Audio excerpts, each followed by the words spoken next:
call people up in the order in which we receive names, and you will be able to, we're going to call people up from the cards. You come up and ask your questions, and you'll get them answered. We would like you to please limit your comments to about 5 minutes. Usually it's 3. We're not going to be, but there's a lot of people here, and everybody has to have a chance to have their say. So is that okay with everybody? And we'll try to get all of your questions answered. Okay, Lynn and I will. You know, I was just going to add too, is as we go along, your question may get answered. So if your question's been answered, it would help just say, I pass. If not, feel free to come up, just because you can ask a question that's not on your card too. So don't feel limited by what your card says. So we hope that we'll be able to answer your questions. And if anybody needs a card still or has cards they want picked up, just let me know. I'll just kind of watch the audience and make sure that I get cards that haven't been picked up yet. So, okay, Barb, you want to start? Yeah. The first person is Robert Schessel. First, I'd like to thank everyone for coming on such short notice. I handed out questions, so I won't belabor most of them, but I just want to make the point again that the way this program was communicated has created a lack of trust in our community. And we understand AB 109 is dumping people into our community. We just need reassurance that Vallejo is not going to be a dumping ground. And so far, we haven't had that. And what I ask, and whether we can get just a straight yes up or no, 3 things. One is to limit originally the pilot to just people in Vallejo. When Fairfield gets up, then, you know, I understand sometimes you may have someone from Fairfield that has to come to Vallejo or vice versa, but I would hope that you would take a map, draw a line across Solano, and basically people south of the line, I guess primarily Benicia and Vallejo, would go to the center here, and the rest of the county would go to the people in Fairfield. And I think if you don't do that, I think the community is not going to trust you. I would also point out that I've talked to Chris Hansen a lot. I still don't understand how an hour and a half to 3 hours a week, because I figured out with your staff that would be the maximum you could deal with the average person, how that's going to make a meaningful difference, particularly with hardcore criminals. We're not talking about the people who want to change. Fighting Back Partnership gets a 75% kind of people who, you know, a difference has been made. You're getting the bottom. You're not getting the people who want to change. I would also like to know what criteria you're using of what people will benefit from your program. I think there's a big concern in our community about the homeless. You say there's only 5 people out of the 139. That seems very low compared to what the experiences of our community has been with this group. And will this program be increased in size? I think that's what that was one of the other things that people were very concerned about, was this kind of switch and bait. It starts out at 75, and all of a sudden we got 300 or 400 in Vallejo. And we understand that we have a problem, that your program can make some differences, but you have to say yes or no to us, that you'll give us the reassurances that we're asking for.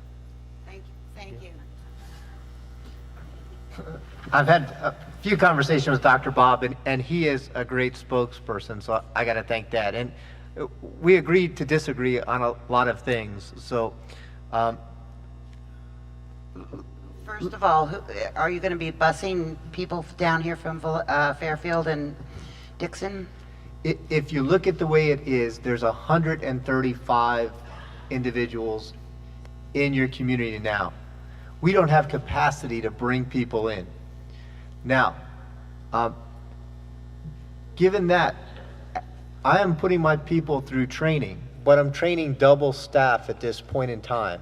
So that way we're ready to roll.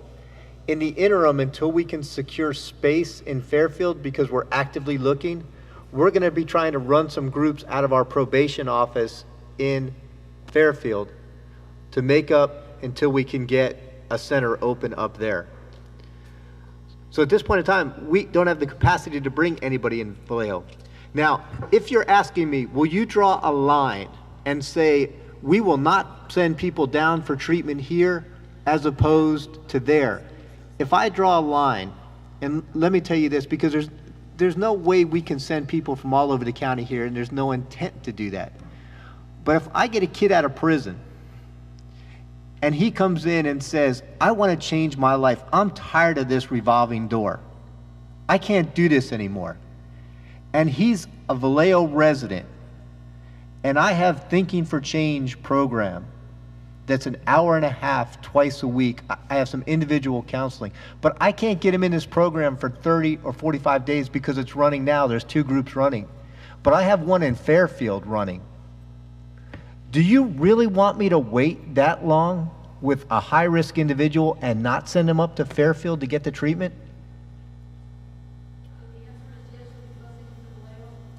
No, the answer is no, unless there's a special exception. If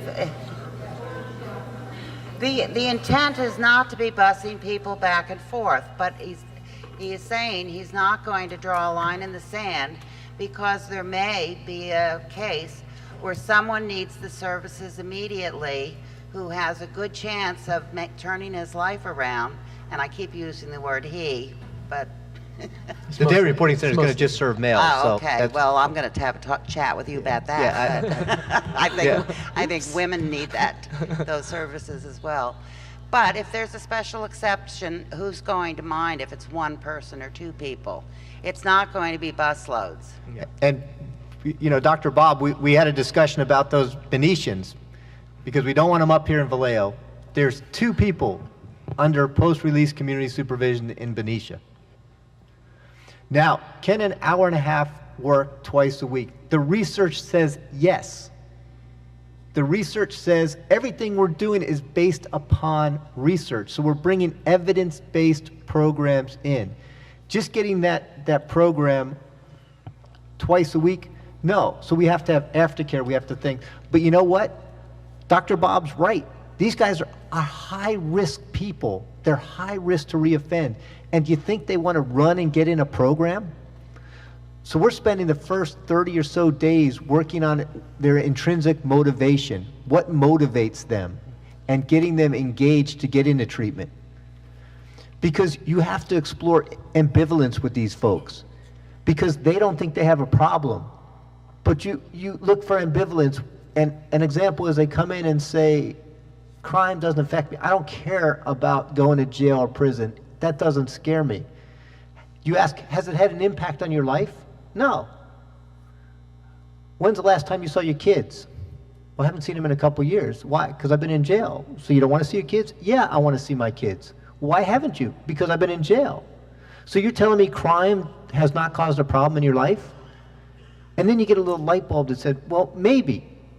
And that gives us the little wedge to start getting in and trying to entertain them for programs. So I hope I've hit on some of those, but I want to keep rolling so we get some questions. Okay, Shirley Larson.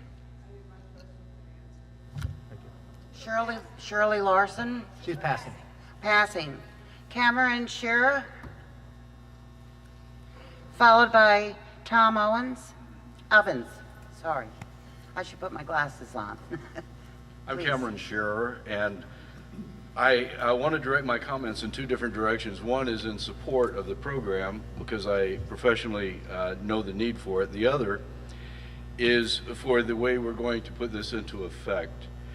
This event tonight should be a process, and you need to engage our community because we're going to be the ones that are either going to make it work or not. Absolutely. So I would like to encourage you to think of this as the first step in engaging the community so that we can look at this program taking effect effectively. I'm a mental health clinician with the California Department of Corrections and Rehabilitation. Rehabilitation is an afterthought. There's very little of that goes on in prison. A good deal of my work is spent working with folks who have mental health barriers to parole.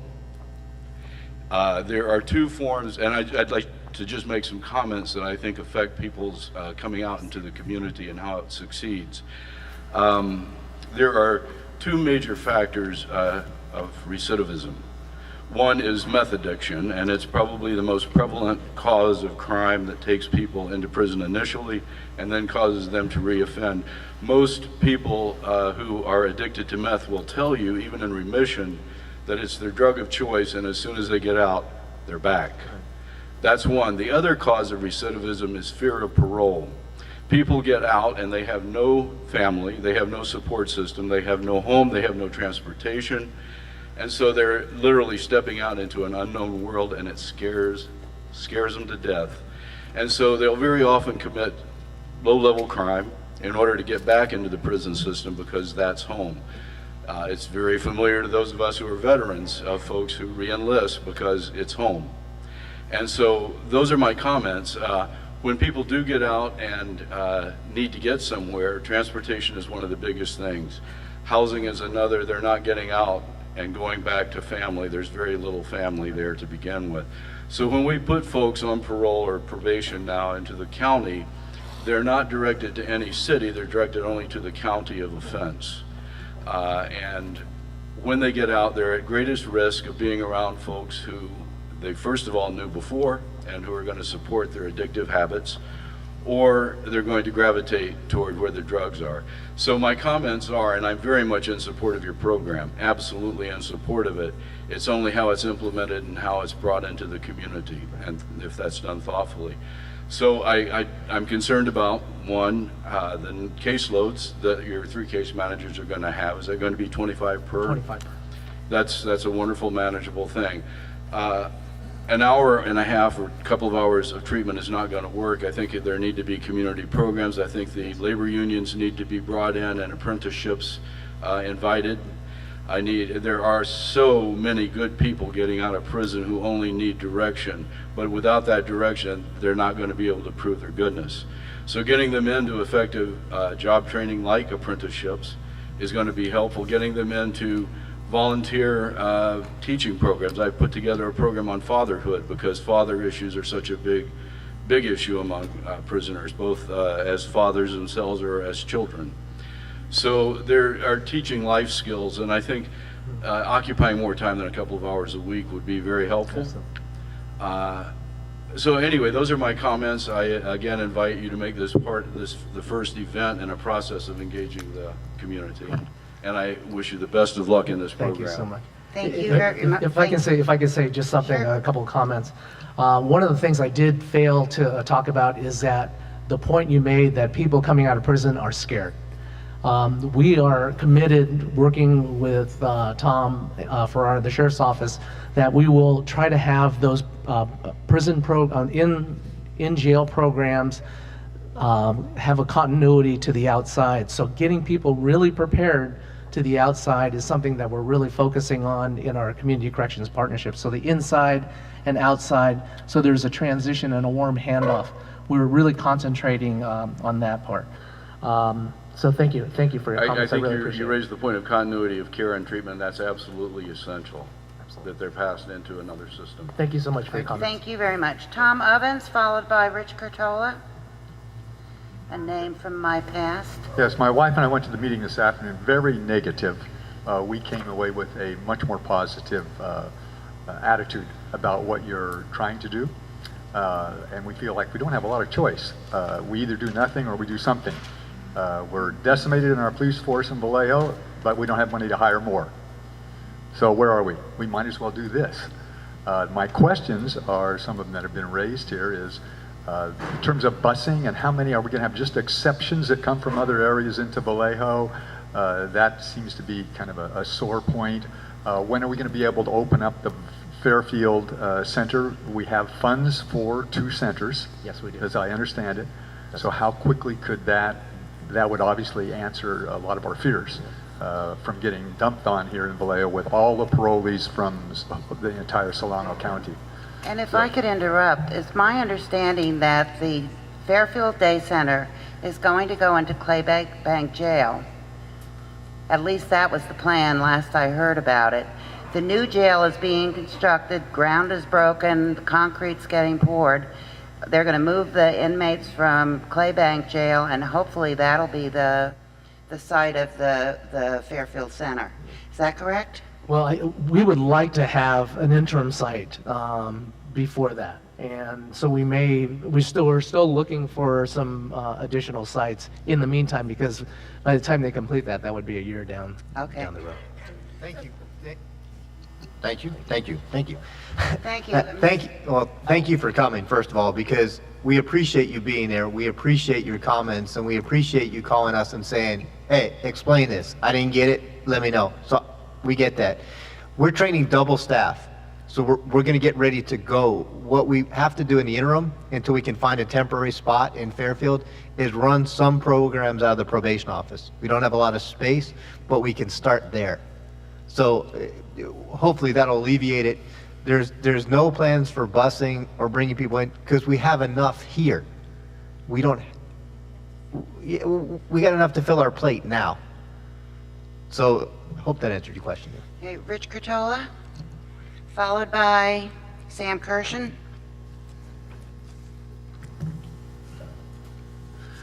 My name is Rich Curtola, and I am a native Vallejoan, born and raised. I've lived here for 62 years.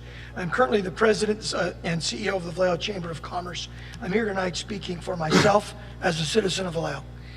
I have heard so many people today talk about how scared and how scary this idea is for the situation our city is just coming out of.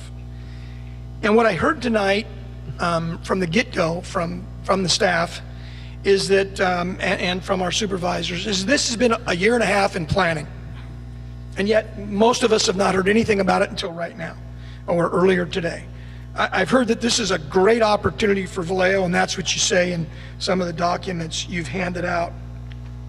I heard statements made that the conscious decision was made, we are going to do this the right way. I heard a comment made that this is just one slice of the pie, and then I heard that the number one priority is the safety of the citizens. My town has suffered tremendously in the last 5 years especially, and we need and deserve more consideration than I believe we're getting. I understand spin. You need to trust me on that. I understand spin, and I understand we're trying to turn this into lemonade. I get it. But I need to make a statement to my supervisors. If this is a done deal, which I think many of us in this room believe that tonight is just kind of appeasing us, if this is a done deal, or if it's not a done deal, then it's even more important, I believe, for us to feel comfortable with what's going to happen here, and I understand that this is a good thing and we need to be good people and let this happen, but as a native Vallejoan, for some reason, I keep thinking that we're going to be good citizens again, and again we're going to let Fairfield and the county send more stuff that's difficult down to Vallejo, and right now we deserve and need more than that. If this is what's going to happen, if this is what you're going to shove down our throat, and forgive me for saying it that way, but that's how this resident of Vallejo feels. If this is what's going to happen, supervisors, you've got to promise us a minimum of more sheriff's representation in Vallejo. And I say 4 to 6 sheriff's officers need to be in Vallejo representing and supporting that area. Secondly, we need a minimum of 12 surveillance cameras like are in downtown Vallejo that are paid for by the county to give us some feeling of security and safety in the area. Those of you that live in Fairfield, those of you that come from down county to visit us in Vallejo, sir, you made a comment about you understand how Vallejo people are scared to death to get out of their car and we're fearful of being robbed. I'm not. I live about, as the crow flies, about maybe 400 yards from this area. I'm not afraid. I don't think Vallejo is that bad. But I'm going to tell you what I'm concerned about. I'm concerned that I'm hearing things about the excuses that are being given on why this is happening. You're telling us that the reason that this is going to happen in Vallejo first, and if it's successful, it'll be moved to Fairfield, is because 41% of the issue is Vallejo is Vallejo related? Well, the way I look at it, I don't know about my friends and my fellow Vallejo residents, but that means 59% are from out of my town. And I don't want those 59% to be implicated and causing this issue to happen in Vallejo. Again, this might be a really good thing to help stop recidivism and all the issues you're discussing, and God bless you for trying to save this problem. Right now, my town doesn't need it, and supervisors, you know we don't deserve this. Right, and Rich, and if this were a done deal, the Board of Supervisors would have voted on it at our last meeting, and it would have been a done deal. But it's not a done deal, that's why we're here tonight. This is going to take a whole community effort of understanding and commitment, and all of our partners in the nonprofit community that are going to be part of this. So, no, it's not.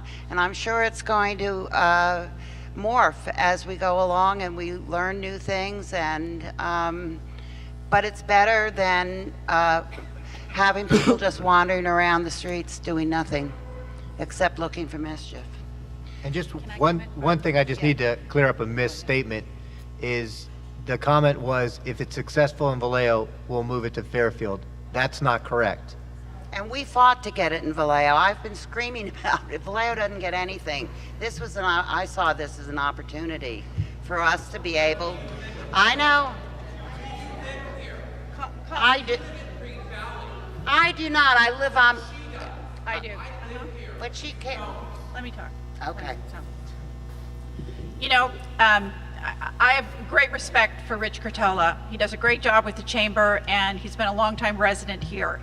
And you know, that's, I think, why we ended up having this community meeting.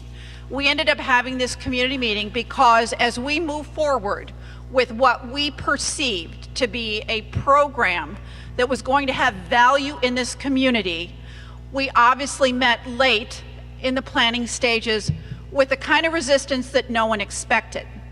Now, let me just say that it is not a done deal. In my opinion, still, this would have been a good move. For me, it was listening. Let's assume we had chosen Fairfield, that the chamber would have said, well, how come Fairfield got the day reporting center and we didn't on a pilot basis? Because this is an opportunity, and I think, excuse me, but let me finish. This is an opportunity. Now, it may be an opportunity that we choose not to proceed with. I mean, and that's fine, all well and good too. But to me, you're not bringing new people into this community. You're providing a way to change the behavior with evidence-based programs that have been proven to be effective to reduce crime in this community.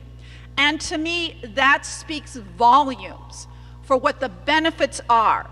Now, if the community doesn't hear that, if the community doesn't want that, that's a message that we here will take back, and when it comes forward to the Board of Supervisors in early December, whatever I think the first Tuesday in December, then, you know, we will choose not to implement it here. You know, I hope that what you will do, all of you, is read those FAQ, those frequently asked questions, listen to hear what the answers are, step back and reflect. And if you still feel so strongly about it, I hope you'll let me know, because your input, your voice matters. I mean, I like to think that, you know, we choose, that we make every effort. We have no interest in not doing what's right and good and valuable for this community. But both Barbara and I, Aaron Hannigan, campaigned on this day reporting center. There is no one who is close to Board of Supervisors leadership in this county who didn't think this was a good thing for the city of Vallejo. So I just ask you to please step back for a moment, take another look, regroup, let us know again if you still see all the downsides that seem to be so permeating the discussion tonight, because I hope that you will change your mind. But if you don't, you know, we'll live with that. We're trying. Some people say I'm very trying. But anyway, Okay. Mr. Kirshen, Thank you. please. Now, being that I've lived in both of the districts that you represent, and I have voted for you at least once in the past, and you only once in the past, I'm going to tell you right now that you should be ashamed of yourself for what is going on here. It's disgusting that you didn't communicate with this community better about something that you know damn well is the most sensitive issue here. And it starts from the county, and the way the county has always regarded Vallejo, it's its illegitimate bastard son. And the way the county has somehow, throughout the years, turned Vallejo into an entitlement city where all the dregs of the county and everywhere else come to, because all those services are here for them. Now, I worked in the court system in New York City before I came here. And I also worked for the Division of Social Services as a case manager. And I also had, out of my own stupidity, where I deserved to go, but I'll never go back, I was a guest at Clay Bank for 75 days. And I'll tell you something, not only is that place a toilet that shouldn't even be open, that ought to be condemned for health code violations, other than playing dominoes in there and twiddling my thumbs for 75 days, there was not one single service available to me to idle my time. I couldn't even get a hold of a book to read that wasn't even torn in half, that part of it wasn't even there. I couldn't even get a hold of a Bible to read if I wanted to. I got nothing. Mr. You Kirshen, need, now wait a minute. could you ask a question? I'm not asking a Okay. question, Barbara. I thought that's what you wanted. No, I'm telling you why we don't want this, from my opinion, which I'd be willing to bet plenty of people agree with. You turn Vallejo into a city where all of these things are. Do you know we have more registered sex offenders in the 3 zip codes in Vallejo than anywhere else in the entire state of California? Okay, please- This city please- is please- trying, this please city wrap is it up. trying. There are 50 No, you more- want me to wrap it up there are- because I'm saying things you don't like. No, that's not it. There are 50. This there is are your 50 parting gift to us, Barbara. You stink There for are- doing this. There are 50 more people who have. And I'll bet you all 50 of them, how many people would like me to stop? Okay, then I'll stop. Thank you Here you go. very much. Next is Colleen Morrison, followed by Monica Tipton. Colleen, thank you for coming. I'm glad people are really letting the experience of shock and kind of horror, and also really, again, officials due to Vallejo, that's how we've gone through a lot. You know that. The idea that Mr. Catola mentioned about the cameras, that is a really good idea, and if you can come back to us, there's a lot of money going into a prison in, I think that like $9 million, the Fairfield prison. If there is some money to help us be more secure here, that's a really good idea. I do want you to know, however, there's no one to watch the cameras. I'm in Citizens Police Academy, and right now, there's no one to watch. We don't have enough police to look at the cameras. So people like myself are getting trained to do the camera watching after we go through Citizens Police Academy. Now, we're willing to stand up. We're willing to do what we need to do. But we need to have some of this program address what we're dealing with. Because when you look at it from the expert's point of view, you're kind of narrowing it a little bit. The thing that I wanted to bring up are 2 issues. When you get, my sister is a felon. Once you get past the drug part, if you get rehabbed and into recovery, you actually get to maybe start a life. At that point, you're starting to look at, well, I need a job. In fact, a friend of ours who was living in his truck as a felon, I said, hey, you know, there's this emergency housing thing Vallejo wants to do. I was talking to him in August. And I said, what do you think about that? That's probably going to be really geared towards you. You're an ex-felon. You're trying to stay straight. You're living in your truck. What do you think about this? He said, I want a job. He's willing to live in his truck, but he needs a job. So you have $114,000 in your budget for job training. Now, if you're working for people, you know, 1.5 to 5 hours a week, maybe that's enough, but when we look at the gestalt, there are no jobs. So is there a way for us to have a new job of graffiti cleaning, somebody mentioned today, or something creative? But you actually have to have a job. My sister's experience, when she started to get her life straight, is she's a felon. She goes out, she gets a job with a company. My sister is really smart. She is really hardworking. She is bright and strong. They loved her until they did her background check. Then they fired her. So in Washington State, there are ways for people to get the felonies off their records so that they can get a job.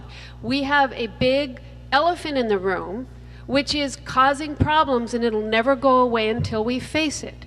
So number one, once a person is starting to move forward, what is the system for them to get the felonies off their records, and are we helping them with that? Is that part of the support system that the DRC will offer? I was okay.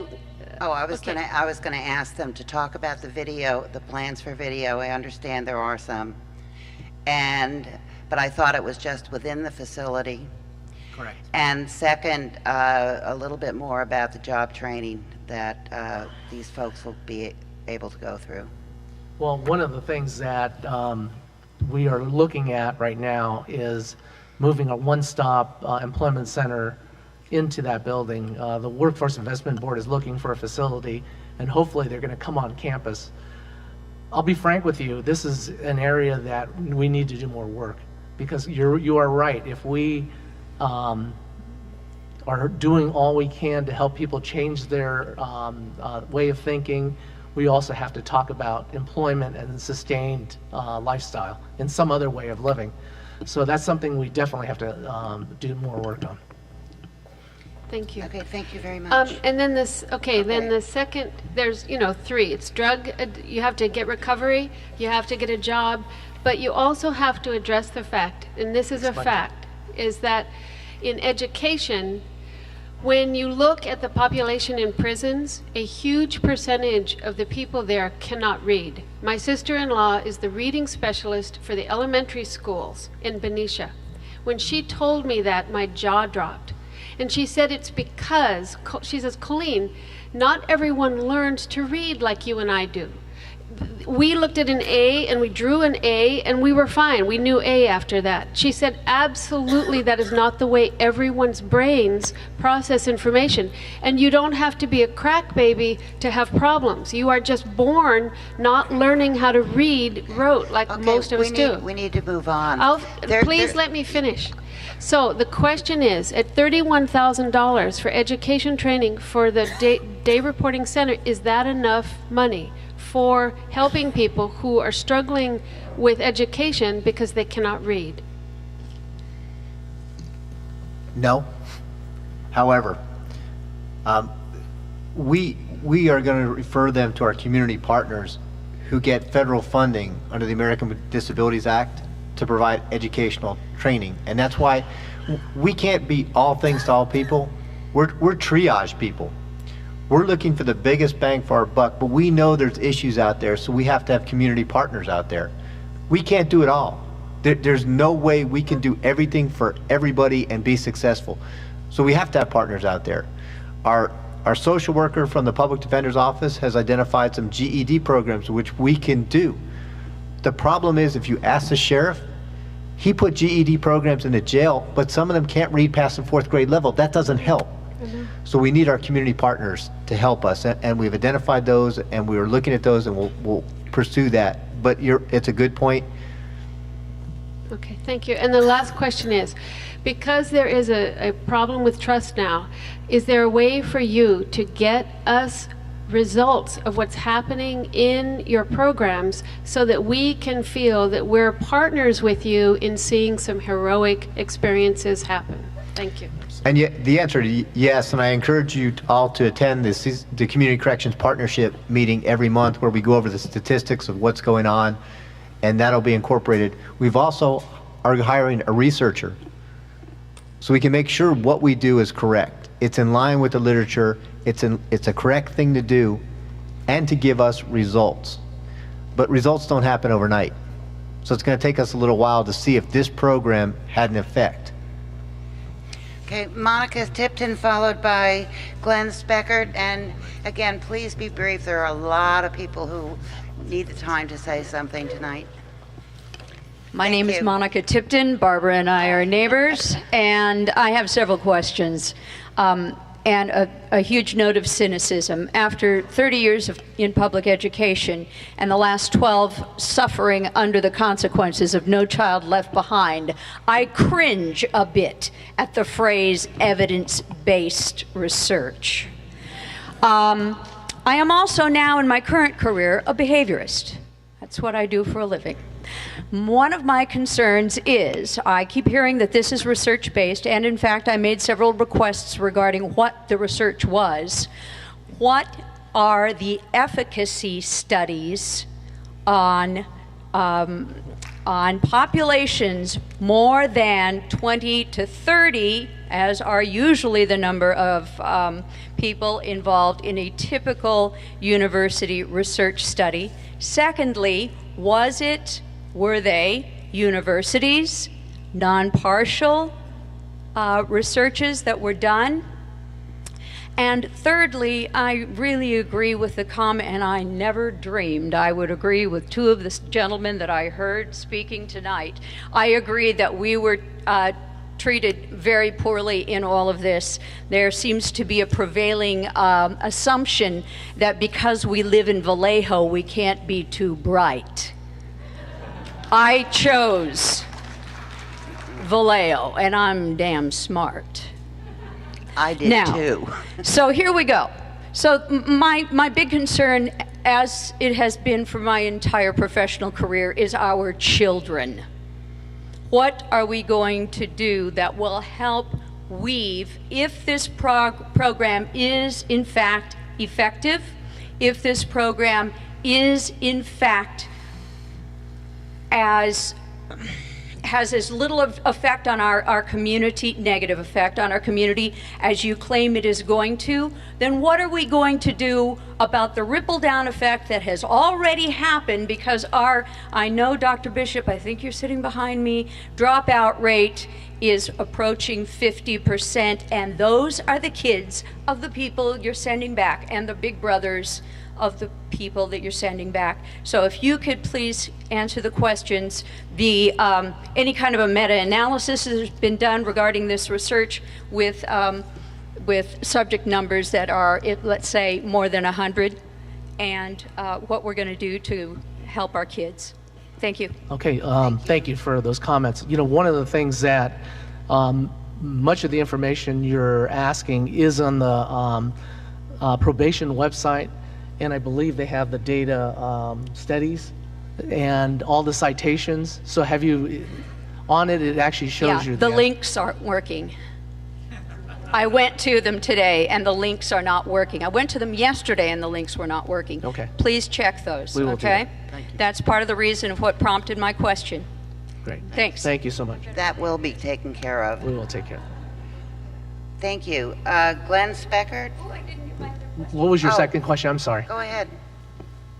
Question is essentially what kind of family involvement, what kind of family training are we going to get? How is this going to trickle down to the younger siblings who right now are proudly following in the footsteps of many of their older brothers and their dad and their granddad, who's 40? That is an absolutely great question. And like Chris was saying, we can't do everything for everybody.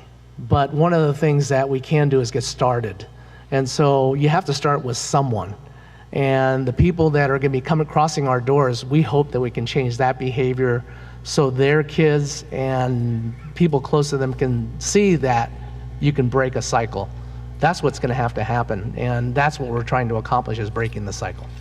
Okay, that being the case, Steve, which one are you? Steve, that I corresponded with? Hi, you going to be hiring locally? I'm between assignments. Thank you. Glenn Speckert, followed by Susan B. Anthony. Hi, my name is Glenn Speckert. I did go to MIT, and I do live in Vallejo. So, Wow. All right.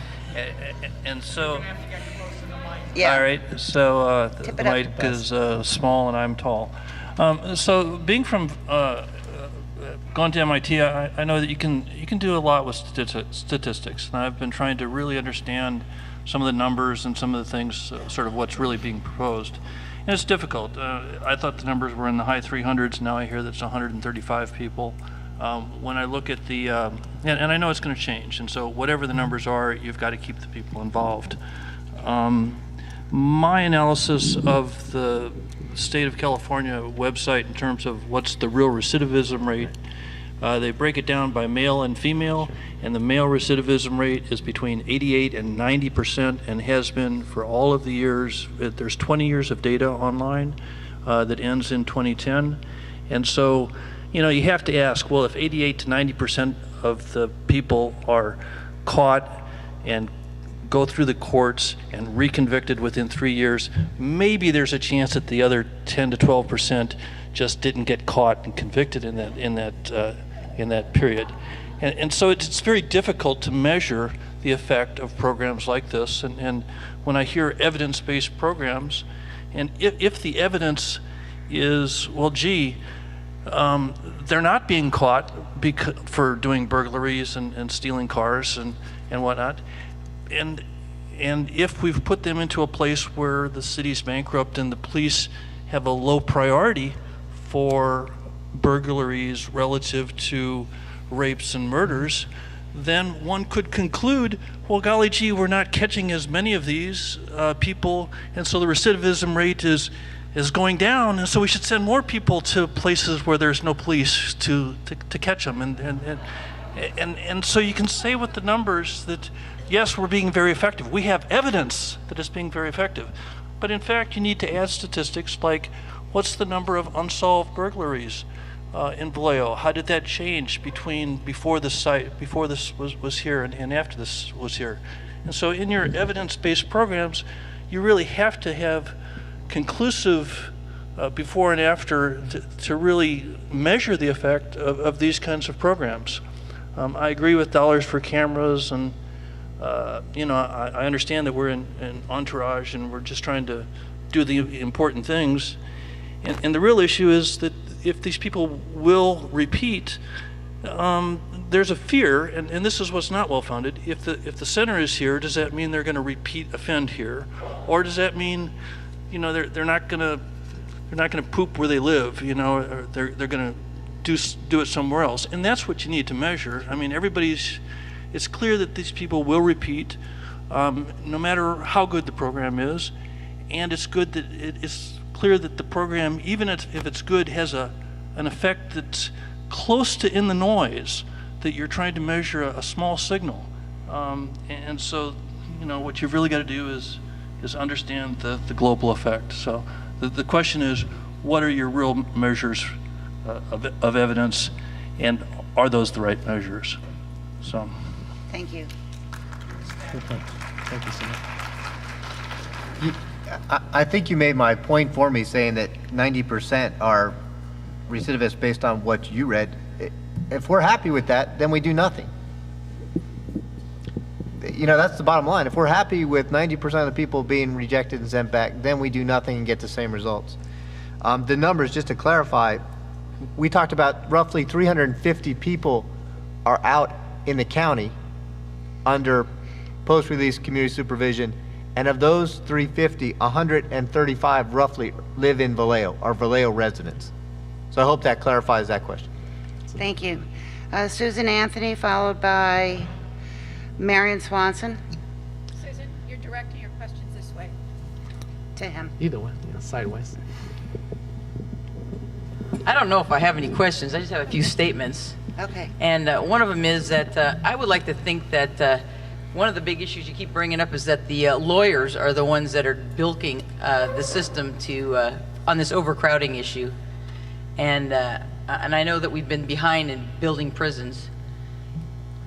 So I would like to see maybe initiative taken so that they can't abuse the privilege of using lawyers against the citizens of the state of California. And also, I would like to know, it doesn't really matter if you've got 80% of the population returning to jail, exactly what is going on with the others that are 90% returning, what is going on with the other 10%? Are 3% of those people dead? Is it only 7% that's actually got a job? Or are those the 7% that got the medical disability where they're getting money to live on? Who are these 7 to 10%, and what is their success rate? Never mind about all these other people that have been returned to prison. Why don't we just focus on the ones that haven't been returned to prison and see where they've made it? Never mind about programs. I mean, these people's MO, or this is their way of life. I mean, how do you change a person's way of life when they're 30 years old, 40 years old? You're not going to change their mode of operation. The other thing I'd like to say is that if you've got a guard being paid $67,000 a year, or if it costs the state $67,000 per year to keep one prisoner behind bars, the minimum, if you can get these people help that need mental help or have been get them neurologically tested, they get $850, which amounts to $10,000 a year approximately. That would take care of 10 of them and keep them out of people's homes to try to subsidize making a way in the community. Okay, would you wind up, please? There's a lot of people. Thank you. And before, Marion Swanson is next, but I'd like to recognize there are some other people in the audience that I think you should know care enough to be here. First, I think I see Judge Dan Healy in the back. And aren't you here? City Council members Robert McConnell, Bob Sampayan, and Stephanie Gomes, and also the Superintendent of Schools, Ms. Bishop, is here too. So we are concerned about your concerns. Good evening, thank you, and please keep it brief. Following you will be Gerald Lenez. I hope I pronounced that right. Okay, I have basically two questions. One, this committee's been going on for about 1.5 years now, is that correct? My question is, why wasn't the city of Vallejo ever part of this committee if our city is going to be the one that's going to be affected by it with the decision making? And the second question I have, the parolees that are going to be released back into the public, are they first-time offenders or are they repeated offenders? And being released from prison, is that being looked upon with just their initial conviction, or are you looking at the prior convictions as well when you release them and put them in these programs? And also, I have one more question, quick. I'm hearing that some of the money from Proposition 30 is to be going towards education, and then I also hear that it's going to be going to the prison parolee education. Is this correct? And can you emphasize more on that, please? Okay, I can take that first one on the last one you just asked on Prop 30. Prop 30 actually guaranteed constitutionally that money would be coming to the counties to run these programs. The counties asked that if you're going to move the prisoners to our counties, you have to give us a set amount of dollars coming in. And so that was really part of the Prop 30. Your other question about the offenders being first-time offenders, probably not. They probably are multiple offenders. They've happened a number of times. Again, our intention is to break the cycle so they don't continue to offend.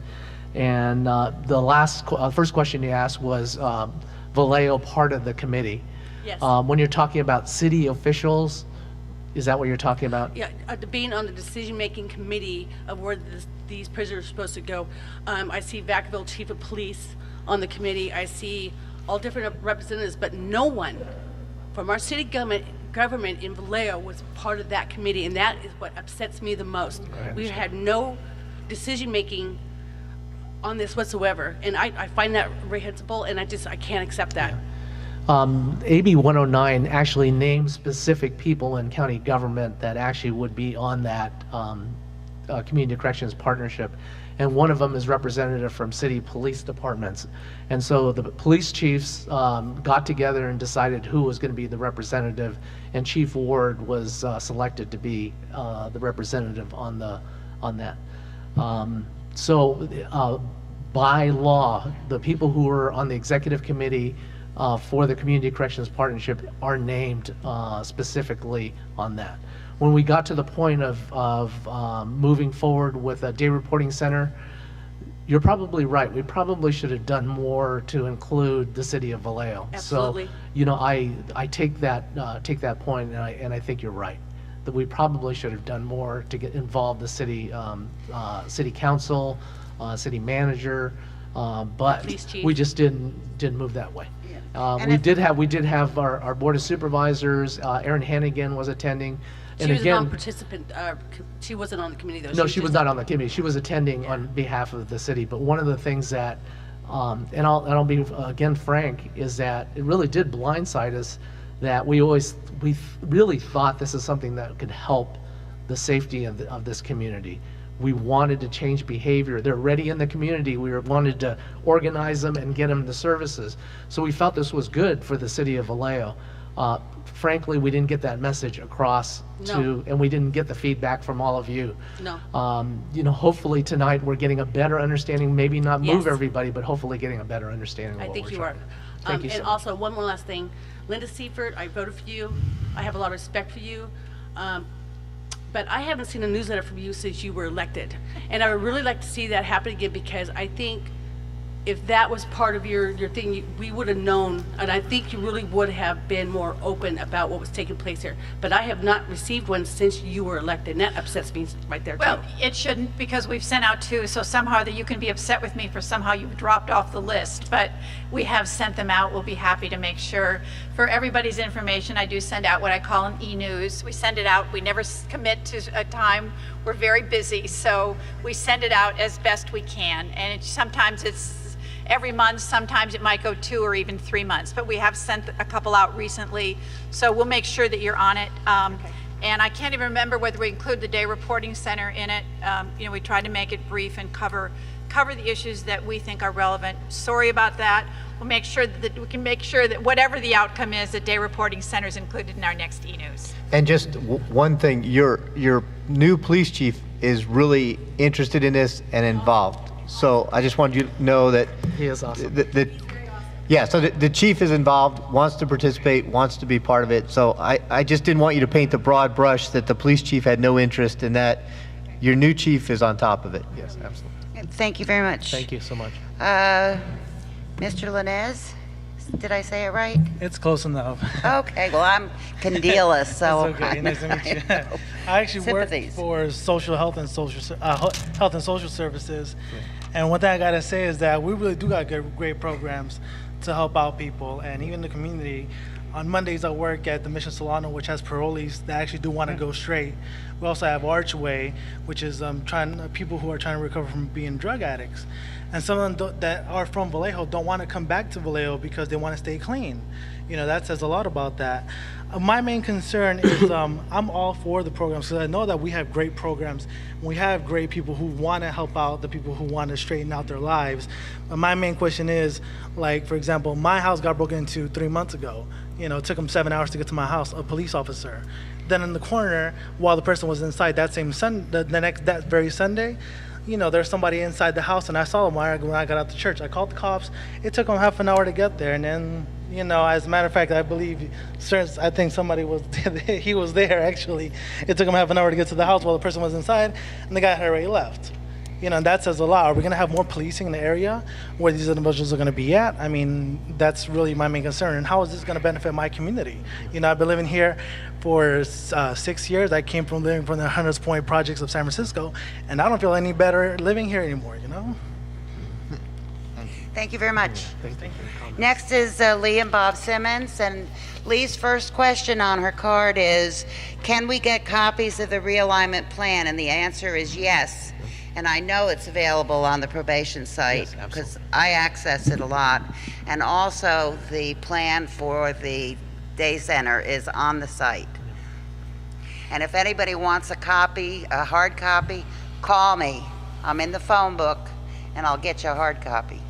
We've had a lot of our questions answered tonight. Okay, thank you. In the short period of time, we feel much better. We participated in, or we watched the robbery of Bank of America, the first one.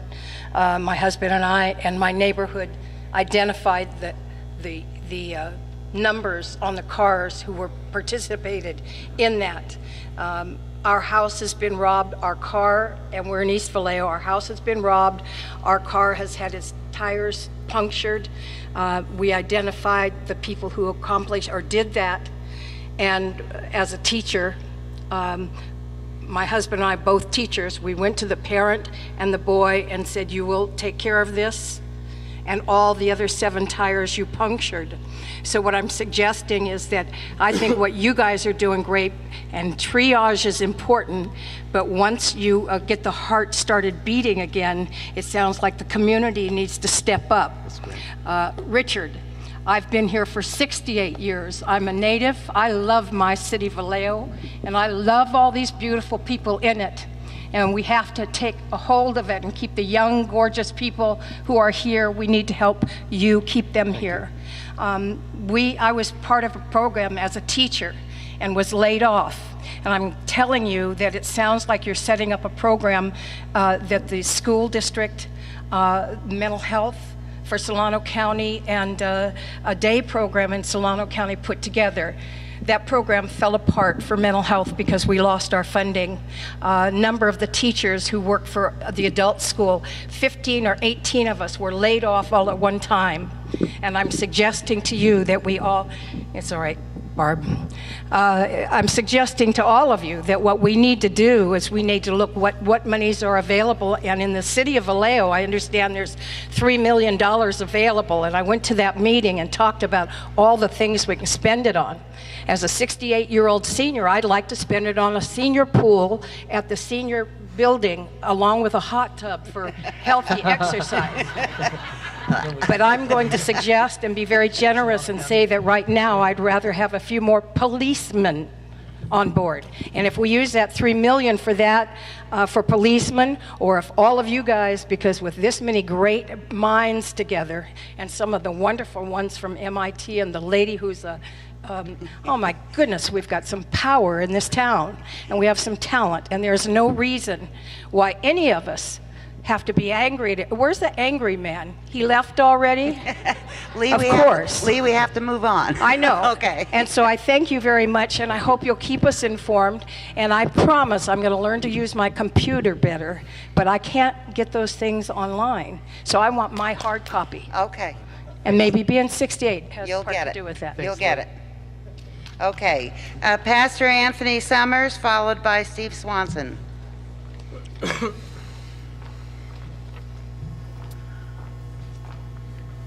Well, good evening, everybody. Let me just say, first of all, to all of our county and city representatives, thank you for holding this meeting tonight. And also, I just want to thank you for the idea of bringing the Day Reporting Center to Vallejo. Fortunately, I have been a part of many of the CCP meetings, and so I've been privy to a lot of the effort that you're genuinely putting in to make this happen. Now, I needed to say that to you, but I want to turn around and I want to talk to this wonderful audience for just a moment. Just keep it really brief, I please, will, okay? but I will, but thank you. We have a lot more people. I understand, Okay. but give me my moment, Thank okay? you. First of all, the question is this: what if we do nothing and we send this somewhere else? The people are already here, so we have to address. Can you hear me back there? Okay, I'm kind of used to a microphone, so all right, there we go. Okay, so again, if we do nothing, if we choose only to complain, in all due respect, I do believe in respecting people where respect is given, it is certainly earned. And I heard the word fear a few times, and believe me, my church is in the Crest, and so I'm right here in the hood. I work with persons all the time from the community.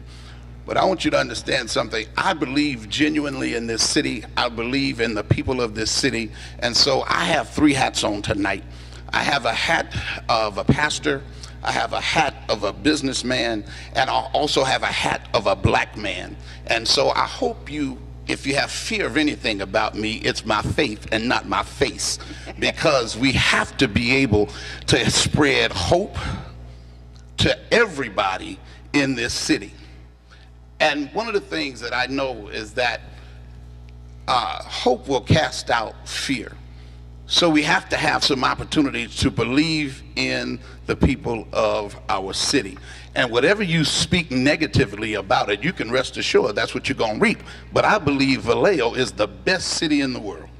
Okay, thank you very No, much. I'm not. No, not yet. Well, you gotta hurry up. You said 3 to 5 minutes, so let me just finish what I have to say, Okay. and I'll be done. I You promise had I'm not going to 3 keep you long. already. Thank Okay, you. Barbara, sincerely. Hurry up. Okay. And yeah, so you need to return calls and be kind. I do that. Because I wanted to just answer a couple of questions on this sheet. Number one, you asked the question. You claim social services will be required in Vallejo. Where are these people going to get training, jobs, education, and housing?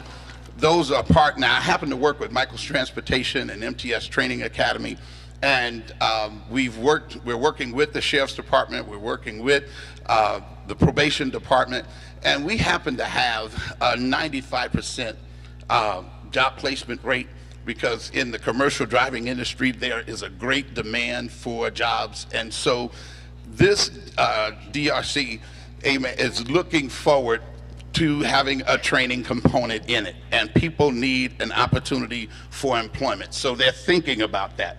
Also, when it comes to housing, there are representatives here from the House of Acts and from the People of Excellence Centers. So there are housing opportunities for persons to be housed as well, because persons need those opportunities. And lastly, I just want to say tonight, we have to do something to take care of our own. Because if we don't take care of our own in the city of Vallejo, who in the world do we expect to do it? So we do have a responsibility. And so again, I want to commend the county for helping us to bring this program to our city and make it go forward. Thank you. Thank you very much. Steve Swanson, followed by Brenda Plachey. Jukon. Thank you, Mr. Hanson, for your... Can't hear you? How's that? Work better?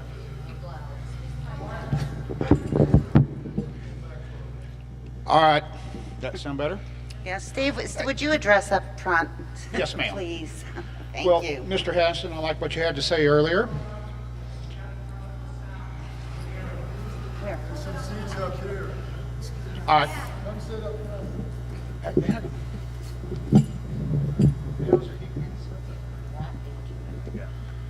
Ew, spit all over it. Jesus Christ. Well, anyway, listen, folks, I was raised with felons. You know, they come in and out of prison. I know the deal. And that's one reason I never became one. They suck. Number two, I worked hard all my life. I learned how to get a trade. I learned everything that I possibly could. And your biggest problem is education, and that's in the state.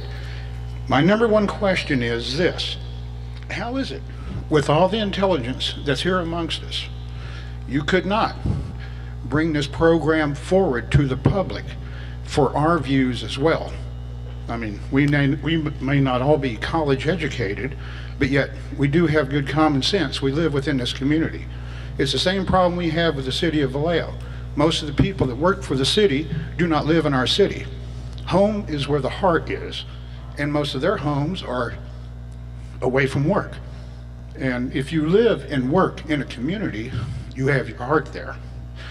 And the other question I have is, if you're going to institute this program, are you going to dedicate at least 5 sheriff officers full-time for the city of Vallejo to help the overworked and undermanned Vallejo police force? And that's very important. Our city is hurting for police officers. And these are things you should have been taken into consideration and brought up for public forum. Now, if you guys put out public notices and everything, I didn't get one, and I don't take the crappy Times Herald paper. Read it and you get done. They didn't report on it anyway. No one did? All right, so you guys have been just recently. So you guys have been going on this for a year, brainstorming Year and a half. on this wonderful idea. Well, that's really great, because the city brainstormed an idea just like this one. I had a 10-unit house next door to me, 10 SROs, in an old Victorian. All right, 30 years of my life sucked. My son, to this day, who is a college graduate, lives out of town, for the last 8 years has been trying to get me to move out of this town, because he says there's a great disconnect here. And it's just from what he grew up seeing. And you folks are continuing the same process that I've experienced for 30 years here. I don't mind you helping the felons out and getting them jobs. I just don't like seeing all the tattoos walking around town. Thank you very much. Thank you. Thank you. And you know, everybody doesn't know this, but once a month, the police chiefs and the sheriff have a meeting. They keep each other informed on what's going on. They have reciprocal arrangements to help each other out. And I think it's been working pretty well. And if it's not, they'll let us know. Next speaker is Jeremy Models, or Janine? Jerome? Oh, good. Sorry. And that followed by Natalia Clark. Welcome. So, thank you. So, I was born and raised in Vallejo. I'm one of the younger ones in the crowd. I believe in this city, and its program sounds like it could work if you put it together properly. The problem is, Vallejo doesn't have police. We don't have anybody to support us when you bring more into our city. That's the major problem. We're not safe here. We need to be safer if you're going to bring more of these people into our city. It's going to make people move out. And then what? We have a more dead city. We have Oakland. That's where it's going to. So why not build it in Fairfield first, where they can be by the courthouse, where you have enough police, you have the sheriff department. Why start in Vallejo? Because Vallejo needs it. We don't need it. Well, what makes you think we're here tonight to decide that. Why do we need it? Why? These people are not being brought into Vallejo. They are already here. We don't have jobs. We don't have police. We can't deport them. But you're going to bring more in. No, we're not. We're not. We are not bringing anybody in. These are people who are already living here. They are already here. When people get out of prison, they go home to be with their families if they have families, and if their families are in Vallejo, this is where they come. Vallejo also has a huge number of low-income housing units. Which we don't need that either. No, I know, but we don't need that either. I live in West Vallejo. I agree. We don't want them there. I agree, but we cannot do anything about it. Those are privately owned units, so I'm not talking about government housing. But you're talking about government assistance. So send them up to your way. Green Valley. I'm sure you don't have many up there, do you? My mom took me out of Vallejo and took me to Dixon because Vallejo was so bad. It's gotten worse, sweetie. We don't have police. We need police. Okay, and I agree with you. Natalia Clark, followed by Raphael. Face this direction, please. So my name is Natalia Clark, and I come from country. I'm sorry. I don't have question. That's right. Oh, okay. I don't have question. Address this group. I'm not asking you, I'm telling you. Excuse me. Let me talk. Yeah, Linda, Let me talk. Linda, let her talk. 3 minutes. Okay? My name is Natalia Clark, and I come from Ukraine. So from whole United States of America, I chose Vallejo. I like this community, and I open my business. I invest all my money, everything. I sell everything in Ukraine and bring to Vallejo.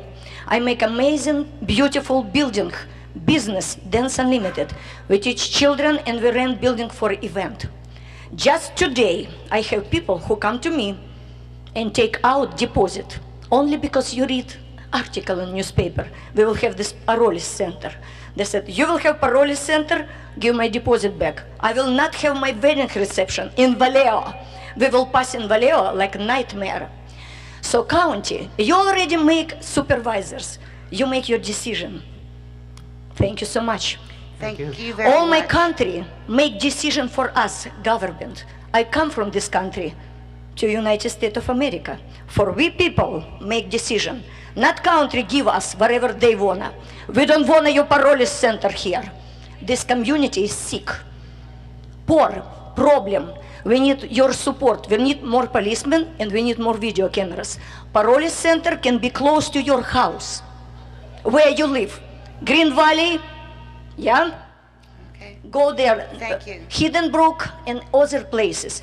Thank you. Vacaville, excellent, nice community. A lot of full policemen, and they take care. They will have take care of this Parolis. We're over full. Thank you. Would you put the mic down now? Mr. Raphael, thank you very much. Welcome. You are very, very welcome. Thank you. Followed by Joetta Cizone. And I apologize for mispronouncing names. Raphael Good Zuriga. evening. Thank you. Good evening. Can you hear me? Yes. I've lived in Vallejo for about 20 years. I've seen good days and bad days. Lately, I've seen only it's getting worse. I mean, residents are afraid of shopping here. They're afraid of going downtown. We got less police force. And we see more crime and more reports unanswered.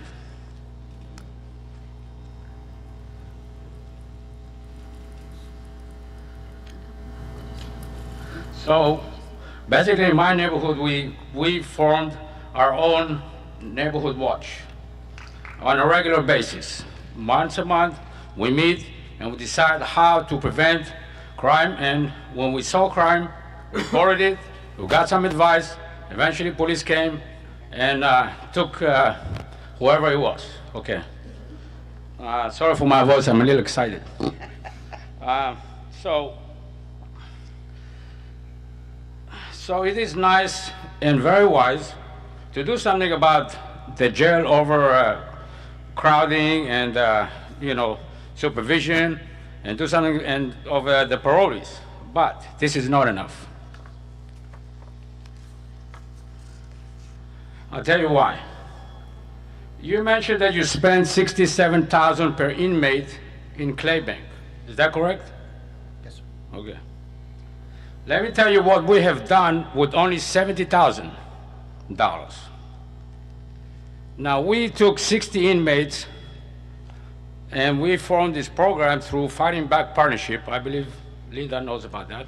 And they tried to also raise some money about 3 years ago. I tried. Well, thank you. But anyway, it was a tremendous success.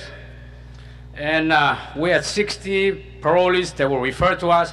With the help of Fighting Back Partnership, we created this basic training program. And from those 60 parolees, only 5 reoffended. Now, you do the math. 55 times 67,000 is what? $3,685,000. Is that right? Close. We did it with $70,000. And we kept our streets safer. So what I'm looking for right now, I looked at the budget over here, and it's a lot of money goes to the police, to the jail. We should get some more money, like a lot of people mentioned, for the police department, so we have a safer town.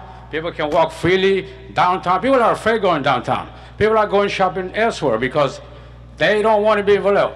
I have a 21 years old son. He left Vallejo. And he goes to school in Solano, in Vallejo, Solano, part of Solano school. Okay? He said, I don't want to be living here. I'm tired of it. And he grew up here and went to school from elementary school, but he doesn't want to be here anymore. Okay. So You need to wrap it up. You've had more than 3 minutes. okay. Okay. All right. Thank So you. I'm done. I want to see more education, more training for the police, help them get employment, and this way they'll be not burdened on the taxpayer, by the taxpayer themselves. Thank you. That's the goal. And Linda wanted me to say it broke our hearts that we had to lose that program. We couldn't get the votes to fund it. But it was, I know from experience, I know people who went through it, it was a great program. Joetta Tizane, followed by Catherine Alexander. Oh, okay, yes, of course.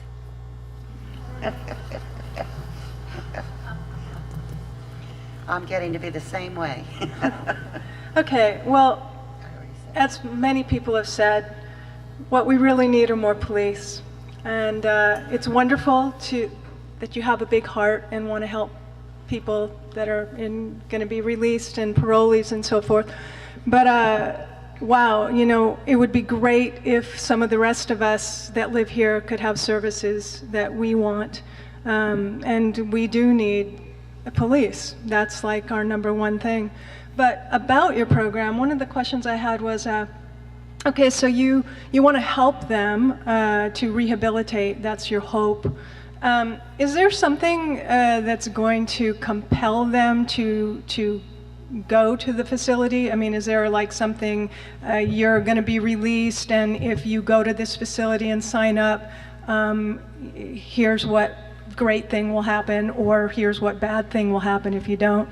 I mean, is there like an incentive program for them to go? Because what if, you know, so you open, but only a handful of people even care enough to want to go? I mean, you can't force people to want to change. It would be great if you could, if there was some kind of shot you could give them that makes them say, wow, I so want to change my life. I'm going to go to the reporting center and I'm going to get, you know, changed, transformed. It would be awesome. But there has to be some kind of like incentive, either a good one or a bad one, for them to check it out, because otherwise here they all are and we're spending this money and nothing really is changing. And then I think it was Monica who brought up about the children, right? Kids of the offenders.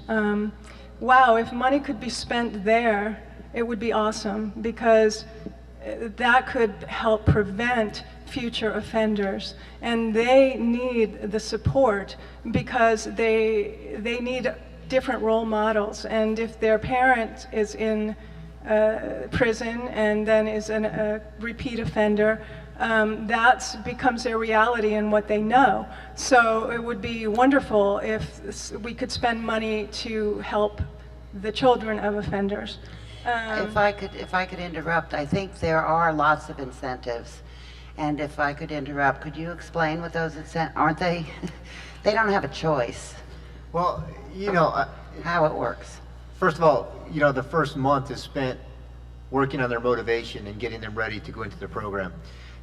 They can get off supervision after a year if they do everything right. So the incentive is to get through supervision. So by going through the program, they can go through supervision and get off. So there's that incentive.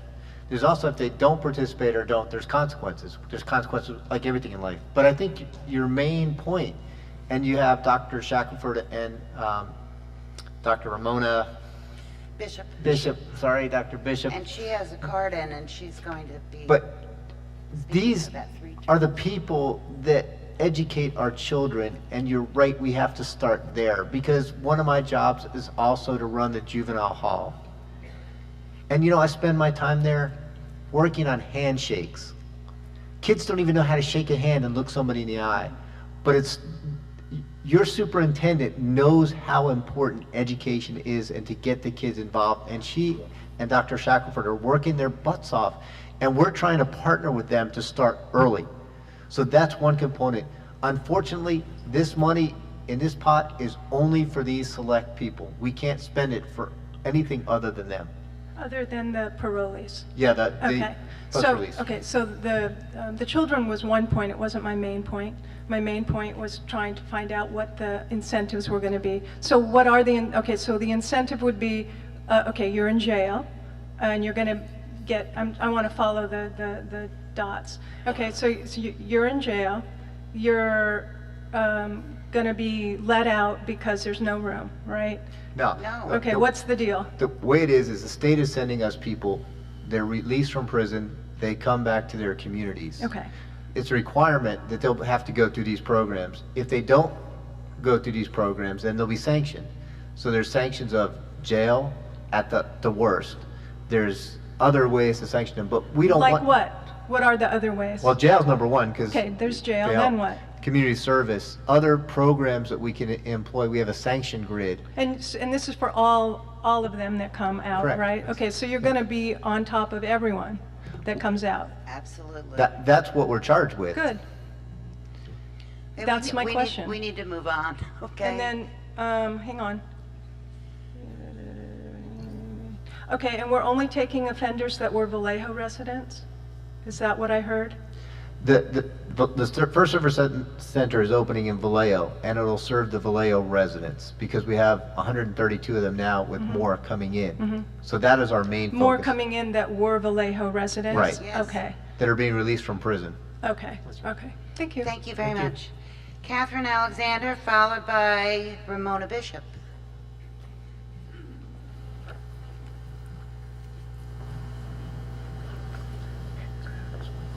Hello, this is very hard for me.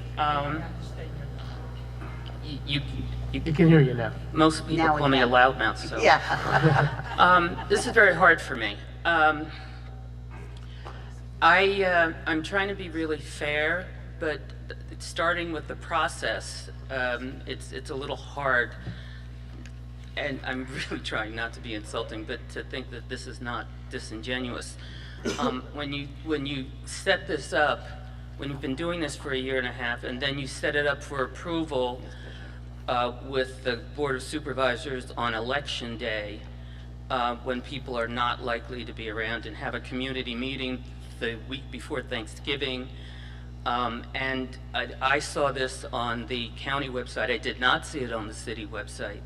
So, you know, in terms of sort of changing the model of how you do this, it's, as been said before, you know, churches weren't notified. They could have let us know over the weekend that this was going to be happening. It's a little disappointing. It's also hard for me because I work for the Housing, Health, and Community Services department in another area. I cannot believe that this is going to work if you do not have community support. The idea of being in a center for 2 hours a day and then a week, well, 2 hours a session, twice a week is what I thought I heard, up to 2 hours, two couple times a week. What's happening the rest of the time? I live 5 blocks away from where this is supposed to be. What is happening to them the rest of the time? They're required to be there, and then they're just wandering around? Yeah. There's nothing for them? I can answer that one, particularly, because I think many people probably have that question. I've heard it a number of times, is that when a person comes into the center, they get a full assessment of needs. What do they need to be successful and not reoffend? So it could be housing, it could be some benefits, medical insurance, whatever. If they may have communicable disease, they can have a lot of things going on in their life. We have to do the full assessment of what they need. So the elements we have isn't everything. It's not going to serve all their needs. But one of the things we do have is we have a one-stop campus there that has many, many programs that can serve. I understand, and I'm not trying to get you, but I looked at this budget. I don't see how that is sufficient to reach the need for the level, please let me finish.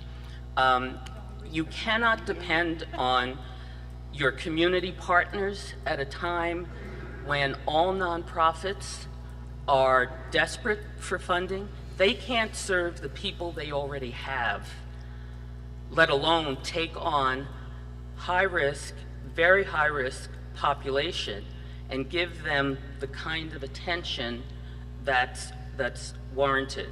I see huge gaps in the way this program is structured. After the 17 weeks, I think it is, that they're involved in the program,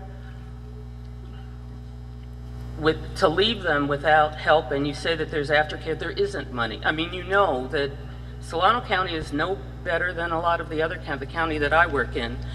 You don't have the money to take on this kind of population the way that they need to be. I don't think it works for them. I don't think it works for the neighborhood without a whole lot more, and that includes local police. I'm not Thank you. police Okay, as well. we get the message, and we know there's never going to be enough money, so we're trying Then to do the if there best we isn't, can. I understand that, I do that every day. Let me just finish. If there isn't enough money to do it right, don't tell us that it's going to work. Well, what we've been hearing is if we don't do this, then we That's don't. not I a don't good think- enough answer. I don't think it is for either. for a high risk population. Thank you, we understand that. Thank you. Yeah. Well, Superintendent Bishop, followed by Dr. Latanya Durbinier.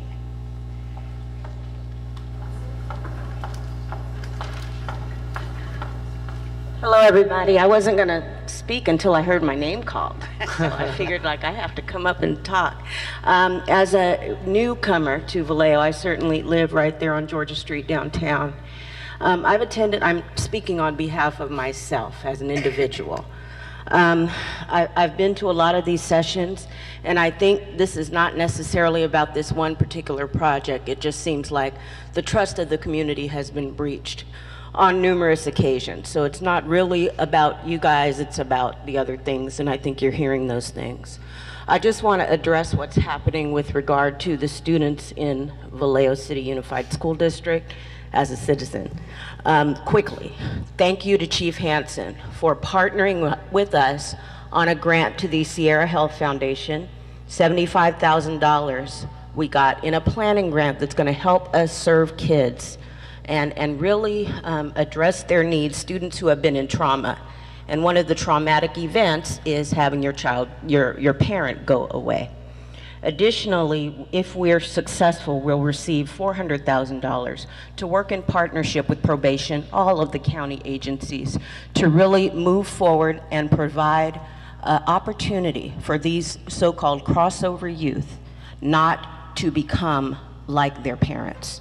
So we thank you, Chief Hansen. We thank you, Linda. I've certainly attended presentations, even at the chamber where you presented some of the information to us.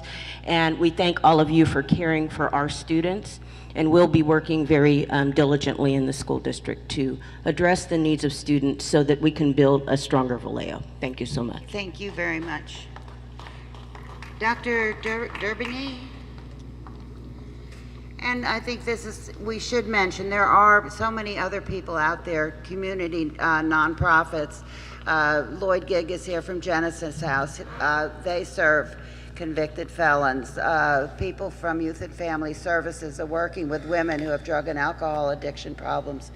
There are lots of people in Vallejo who care and lots of nonprofits, and they are partnering already and will be doing more so in the future. Thank you. Good evening, everyone. I am a recent Vallejoan. I moved here a little more than a year ago from Sacramento. And I don't need to tell anyone about what the image of Vallejo is in the newspaper. When I came here, I was nervous. And so I understand the people that have lived here for 20, 60 plus odd years. But I also, when I was doing my research, I realized that the industry, the jobs, there's a lack of jobs in this city. And so what intuitively might make sense, which is, let's get more police, let's lock people up, let's get them out of here because I want to be able to be safe. And I understand that, I really do. But if I were to continue to do that and it doesn't work, then I have to ask myself, would I continue to buy Tylenol if the Tylenol does not take my headache away? Or will I pay twice as much? Well, if I take more Tylenol, maybe it'll work better. If we got more police officers, maybe it'll work better. And I hate to say it this way because I say it as a Vallejoan. I not only work in this city, I live in this city. My son attends schools in this city. So when I say what I'm saying it from my heart, and I mean it with all of my mind and heart. We are actually an incubator creating criminals because of the fact that we have a diminished police department. We have extremely cheap housing, so let's not get it twisted. There's a reason why there aren't felons in Benicia. There's a reason why they're not getting housing in Fairfield. Or there's a reason they don't live in Hidden Brook. They can't afford the housing. So we have a community, whether we like it or not, that is the perfect place for people to come. When I was doing my research and I saw that when I pulled Vallejo up and I talked to a police officer friend of mine and he said, don't you dare move to that city. Because what is it known for? It's known for prostitution. It's this great capital for drug usage. And I'm telling you something, when it comes to our citizens, the ones that we're talking about, those people that live in this city, and I heard it over and over and over again, it's not new people, it's the people that are already here. And so I want to applaud the effort. But at the same time, I understand the concern because everybody wants to be safe. Is that right? And you're saying you want us to be safe, and I appreciate that. But what you're saying is, if we don't actually do something different, then we really are the insane ones, because it's not working. What I also hear the community saying is they need to see the research. They need to know where this has worked before. And I understand also the trust needing to be bridged because it's been broken. And so, and also not only am I a resident, but I attend church here, and I see people that drive in from out of the city to come pick up some of the girls that are walking the streets. And they come to the city to do certain things. So what I want to applaud, and the question I really am asking is maybe we can have another session that's well attended, this is my question. Can we have another session where there's advance notice, where the research is discussed, where we can hear where it has worked before, because we're certainly not trying to say let's go get a Band-Aid for a heart attack. But at the same time, if we bought 1,000 Band-Aids, it's not going to fix this, and especially if our solution is more police, because that doesn't change behavior. I think you've been heard, and I think that's exactly what's going to happen. Councilwoman Gomes, followed by Thomas Walkup. Yes. And I hope I pronounced Thomas's last name correctly. Followed by Nathan Stout. Thank you guys for holding this meeting. I know how difficult they can be. I have a few questions on this Q&A that you told us to read, the FAQs, to read carefully. One of them was that you said you were choosing Vallejo because of the lack of public transportation options outside the Vallejo area. Fairfield has bus service, correct? Yes, I believe. Yeah, so they have transportation services that would be available to have this center in Vallejo, in Fairfield. We have problems getting your residents up to Fairfield because the bus takes 2 hours or more, we've heard. That's why we have a probation office here in Vallejo, so they don't have to get on a bus. Right, but there is bus service. We can work that out somehow. And there's now Soltrans, which we're trying to get to become a county-wide bus service. That would be even more incentive to do that. I think saying that lack of transportation is not a good reason to say you're not going to have it in Fairfield. No, Stephanie, I think you meant lack of transportation I get between the two cities. I understand that, okay. But there is still bus service. Oh, yeah. And then on number 24, who are the members of the Community Corrections Partnership? Who is the local chief of police on this partnership? Chief Ward. From? Vacaville. And the community-based organization with experience in successfully providing rehab services to persons convicted of criminal offenses? That's Lloyd Gig, behind you. Genesis House. Genesis House. Okay, and then individual who represents the interests of victims. I'm sorry, I'm reaching to my deputy chief because it's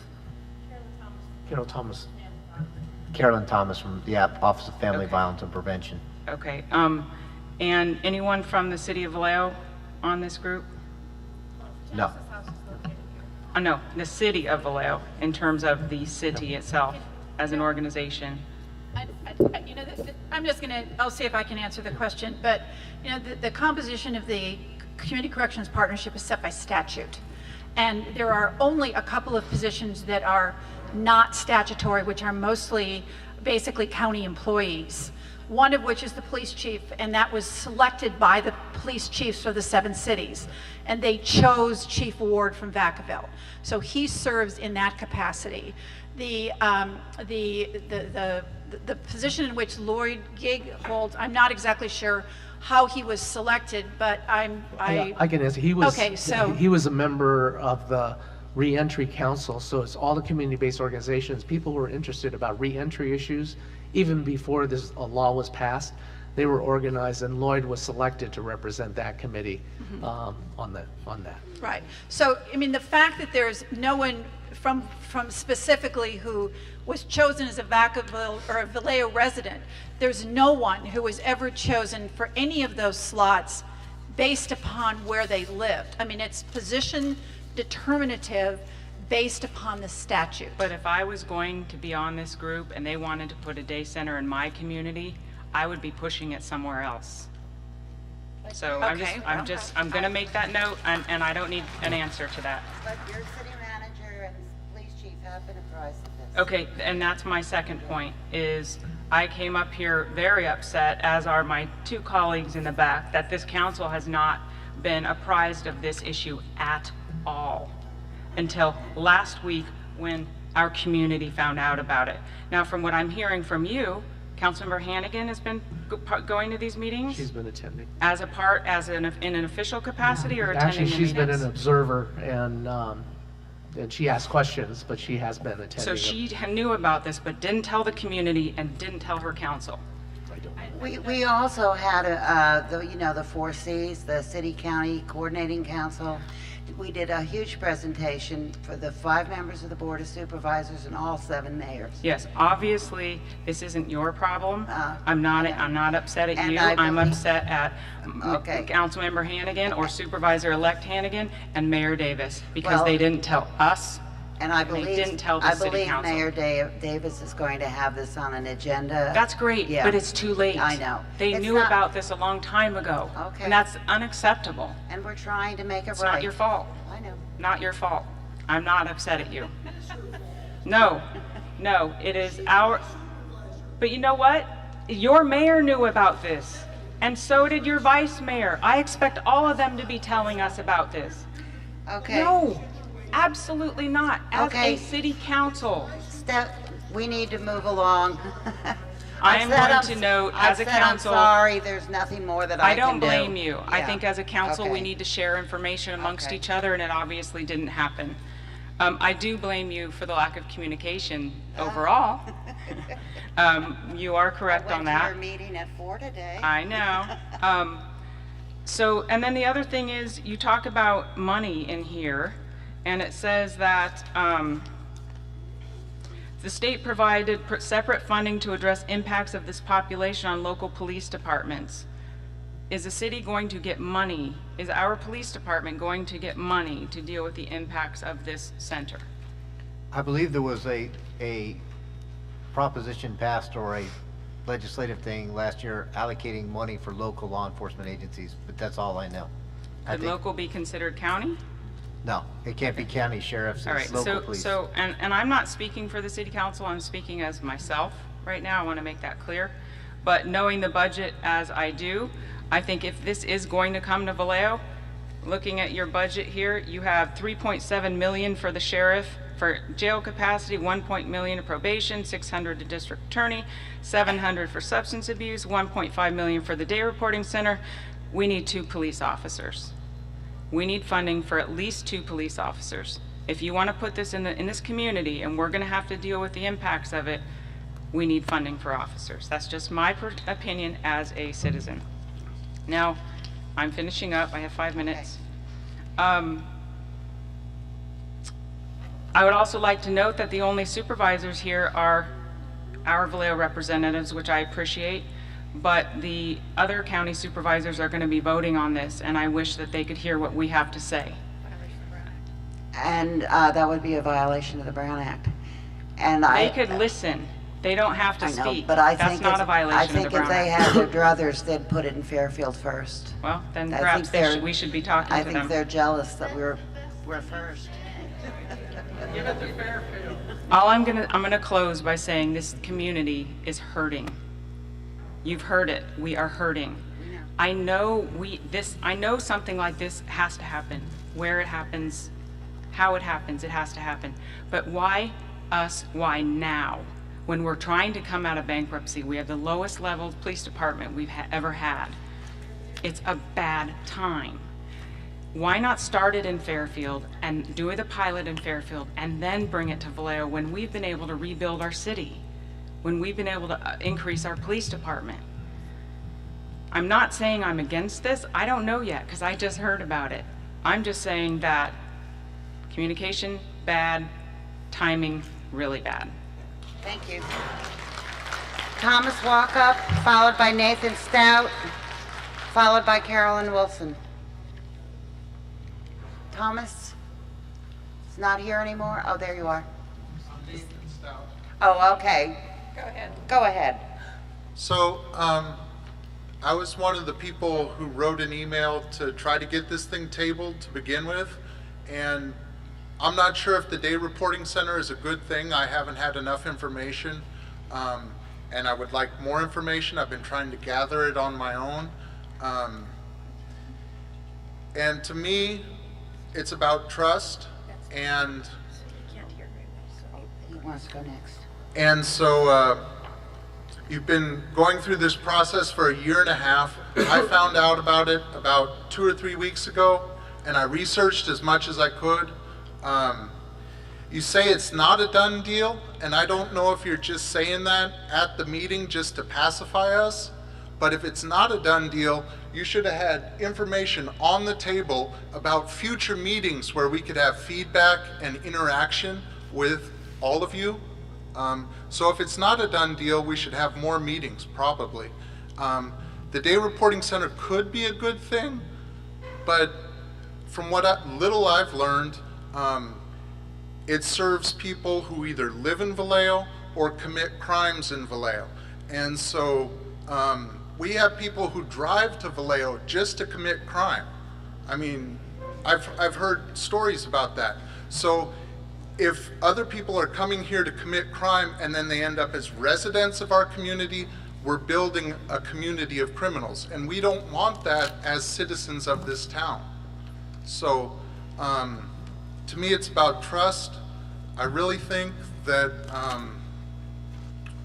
it could be a good thing, but we don't have enough information to make that decision.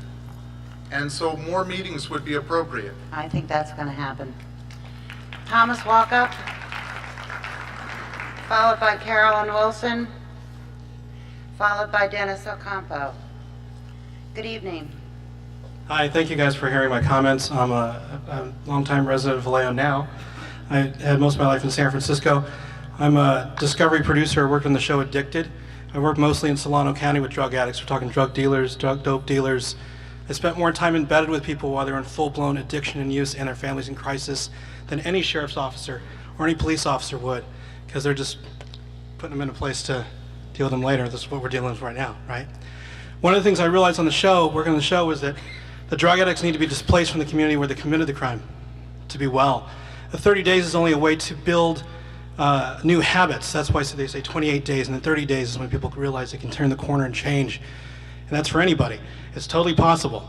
So the idea behind what you're doing, I totally buy the idea. I don't buy the timing, I don't buy the location necessarily, or the methodology.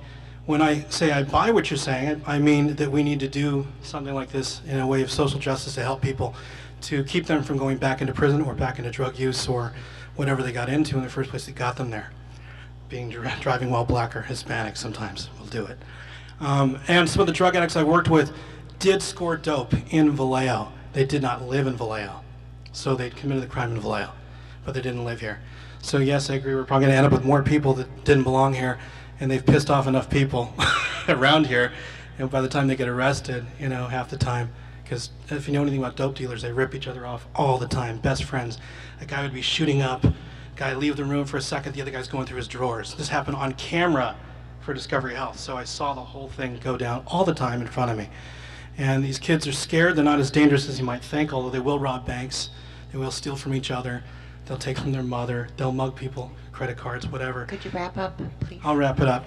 My question is, since it's not a done deal, why don't we have, I propose that we do something about the 41% here, and we deal with the other folks in the places where they're from as well, and case by case. That's maybe what we're doing. Okay, but maybe a non-permanent place that people can come, so it's not a centralized location where we're dealing with the entire county's baloney, because that's what's going to end up happening here, and that's what people are afraid of and pissed off about. And frankly, since I live here, I feel similar to that, although I'm not as afraid of drug addicts. Child molesters, we might have issues. And they are not part of what we're talking about tonight. Good. But they still also need some level of psychiatric work to be reintroduced into a community as well, which we also do others. I think they shouldn't let them out of prison at all, but... That's interesting. Yeah, that's Okay. one Dennis? perspective. So my question is could this program be broken up into several communities as satellite locations, not just impounding one location like the city of Vallejo, which others have said is going through enough already to try and reform who we are?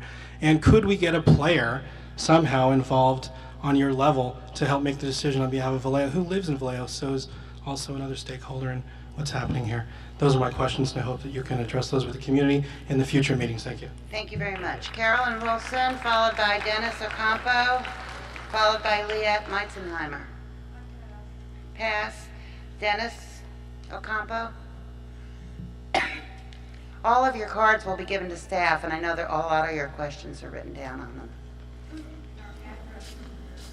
Just for the next meeting or several meetings, it would be really convenient if we had some place to place our papers also, since we do research, and I've got a nerve impingement. It's hard to turn pages. So, a couple of things that I wanted to talk to. Okay, am I being heard out there? Yes. Okay. One is, my understanding is that the definition of recidivism has been changed. And I've heard the word statistics, evidence-based, step back, reflect, regroup, tossed around. And so please, if I'm not accurate, please tell me. With AB 109, recidivism is now defined as incarceration, release, new crime, rearrest, retrial, reconviction, reincarceration. Whereas before, recidivism was defined as incarceration, release, and return. Formerly, if a parolee violated his terms of parole, he was subject to return to prison with the state keeping score, and the return counted into the recidivism rates. But now that's no longer the case. Thus, the new policy will reduce recidivism rates sharply. Regardless of whether there's crime or not, they're going to go down by definition.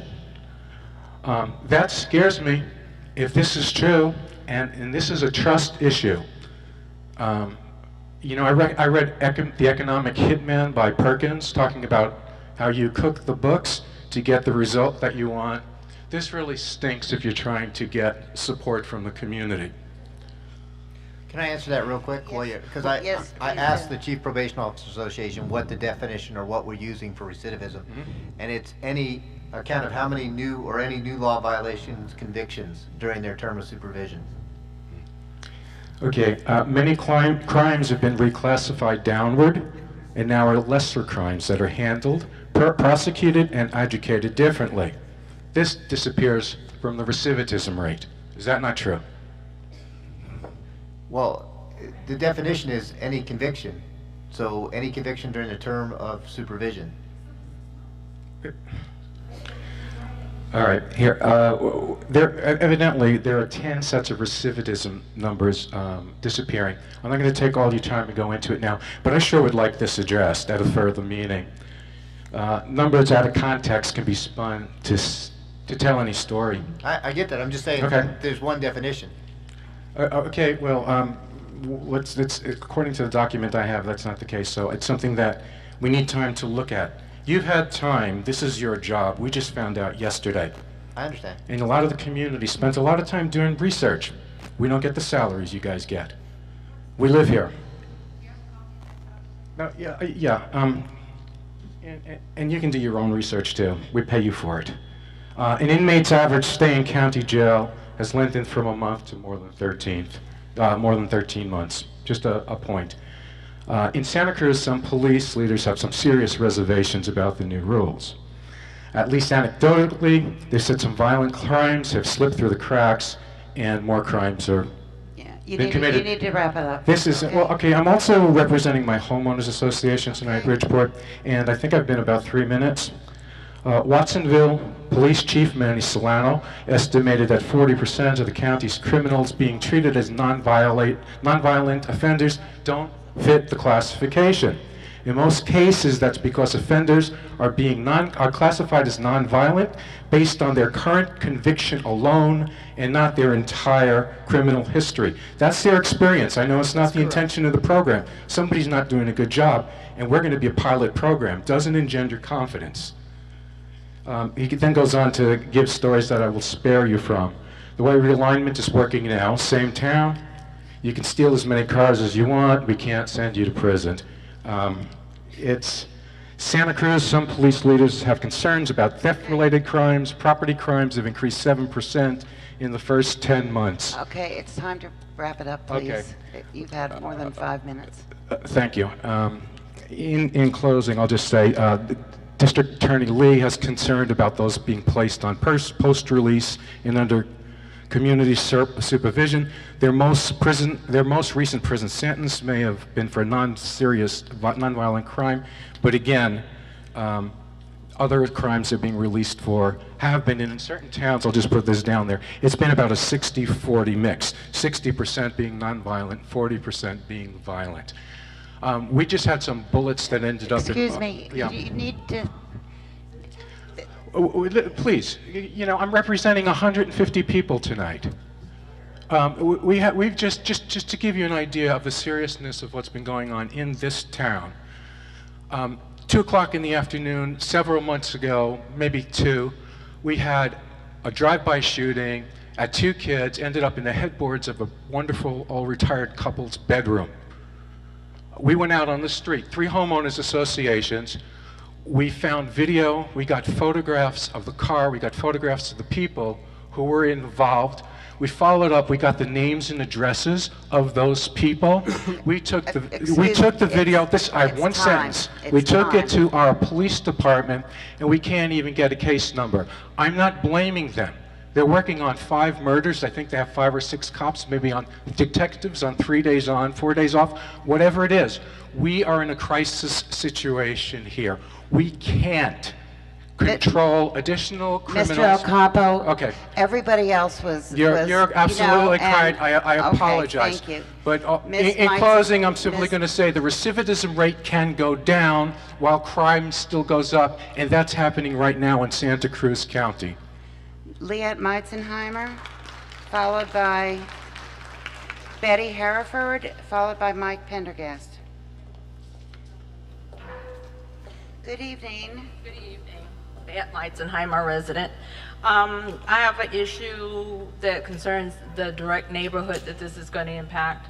There are a number of neighborhoods in our city that by design end up with a lot more things that they shouldn't have in that neighborhood simply because they're silent.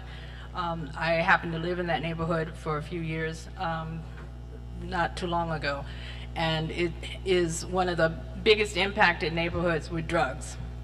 And I watched person after person that got picked up, who's on parole, on probation, returned back to that neighborhood the same day back to selling drugs. They're still there. They may not be the same cast of characters, but they're there. And that neighborhood is going to be directly impacted because the people that are looking for something else to do know that those other people are invested in that neighborhood. And so I don't know what you've done as far as working with the police department in that neighborhood, because it doesn't do any good to put in cameras up at the courthouse, because they're not at the courthouse. They're one block over. And so you have to have some kind of patrol that's going to increase, not only from our police department, but from the sheriff department, to make sure that they're not contacting each other. Because I know that the people that were infested in that neighborhood, which they call Millerville, they would have people coming in, the new people coming in were being trained by the people that were already infested in that neighborhood. So it'd be a lot easier for these people who don't have a job yet or haven't quite made up their mind where they're going to go with their life to come take a couple of blocks over, and then they're going to be right back into that same situation again. So those people in Millerville have never been able to get rid of the drug problem that's in that neighborhood because it's infested in there, and they're a silent community, and they don't talk out, they don't go out to the community meetings, they don't talk at city council, they don't have representatives that'll speak for them. So you have to really consider that neighborhood if you're not doing anything as far as addressing the fact that you're going to have a lot of drug dealers waiting for new people to come in so they can, you know, increase their trade. Then you're going to really impact that neighborhood. And so somebody really needs to pay attention to the fact that when you put these type things in those neighborhoods, it's not that they don't care, they're just silent. And they suffer behind that. And so my concern is that if you're going to spend money with the sheriff department, then maybe something else has to be worked as far as coordinating with the police department, with the city of Vallejo, that the patrols go beyond the courthouse parking lot, that they're in those neighborhoods that are directly impacted by where these programs are going to be. Okay, thank you. Thank you. Betty Hereford, then Mike Pendergast, then Michelle Brown.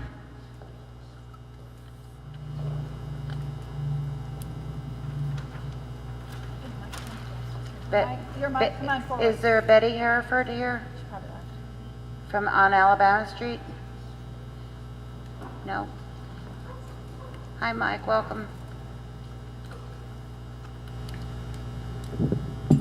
My name's Mike Pendergast, native Vallejoan, 38 years, raising a family here, have a young son, a wife, and the only time I didn't reside in Vallejo was a decade of my life that I spent between the Solano County Jail and the California prison system for my own faults. The things that I've seen on the blogs and in the papers are disturbing in a lot of ways, because the truth of the matter is we do come home. Some of us were born and raised here and came home. Some of us committed a crime here, and because of restrictions, we have to stay here. But the truth of the matter is these folks are here, and they're staying here. I do agree with the short amount of information that I've been able to gather, because I wasn't that aware of this as well. I do believe that there should have been more public involvement, but I also believe that listening to some of the names, our public doesn't get involved that often. It's the same groups of people, and there's a strong divide amongst those groups of people. And so we constantly have this small groups of people that mean well. Both sides, I'm sure you mean well, but sometimes you're full of shit. And we fight each other, and we get nowhere. We're coming home, people, and if I hold the door open for you and you don't say thank you, it hurts. In prison, you get hurt worse than that. I'm nervous now. It's the first time I've really spoke out in public about my past. I know if I wouldn't have come home with the resources that my family provided me, yes, my family, that my family provided me, and the restrictions that were placed on me by the courts and by parole, I may have reoffended. The number one reason I haven't reoffended, and I'm not sure that the gentleman from MIT understands, I didn't not get caught for a crime. I haven't committed another crime. But the main, no applause please, because what I did was heinous. But today I'm not that person. It's not about me. But what I will say is the number one reason I haven't reoffended is I have resources. I have a job. And you know why these people are so gung-ho about this program? They're getting paid for it. That's my personal belief. I think they mean well. Most of them got into public service because they have good hearts. Most of them got into social services because they mean well. But they still get a bigger check than me. Parolees, probationers, juvenile offenders, they need something that they can grasp and something that they can take to a bank and cash. If they don't have something that is in their pocket that allows them to live a resourceful life, they're going to reoffend. And I saw it in your jails. People make a lot of money in there, sir. In the prisons. Because the jobs they offer in there, the resources they offer in there, don't outweigh the risk to go after better things in their eyes, which is more money and more opportunities. So with that said, I think it's the late freight for you guys to bring it to our community, but I do think it's a great thing. Sorry if you disagree with me, because I'm here, and when I came home, nothing they offered me helped me. But the community, if they do get involved, because it's coming, they probably haven't voted on it, but they've made up their mind. I do believe that. And when it comes, embrace some of us, man. You're gonna have, some people are gonna let you down. I've been a victim of crime since I've been home. I've had property damaged, I've had things stolen, I've seen crime. It hurts, and karma sucks. But I will say this, if you embrace some people, you'll win some over, and you can make a difference. And that person can then make a difference. There is no shortage of men and women that I know that have served time that I counsel, not because I'm credentialed, but because I give a damn, and I want to see them have the same opportunities that I had. And I know that 85% of the guys that I met in prison, if they came home to the resources that my loving family provided for me, they'd probably actually be further along in life than I am now, because I'm somewhat lazy. Yeah, I'll wrap it up, because you did get cut off too. Thanks, Mike. Michelle Brown, followed by Doug Darling. And the last speaker I have is Susan Milton.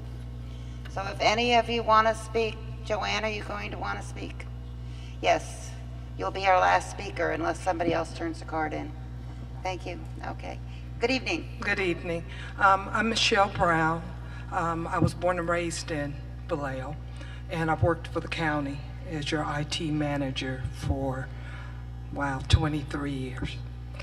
And I asked the question on the card about the community partnerships.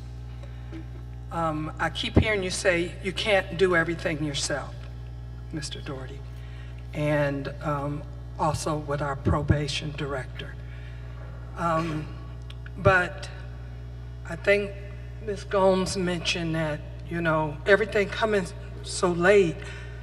The only community person that I heard of was Michael Transportation.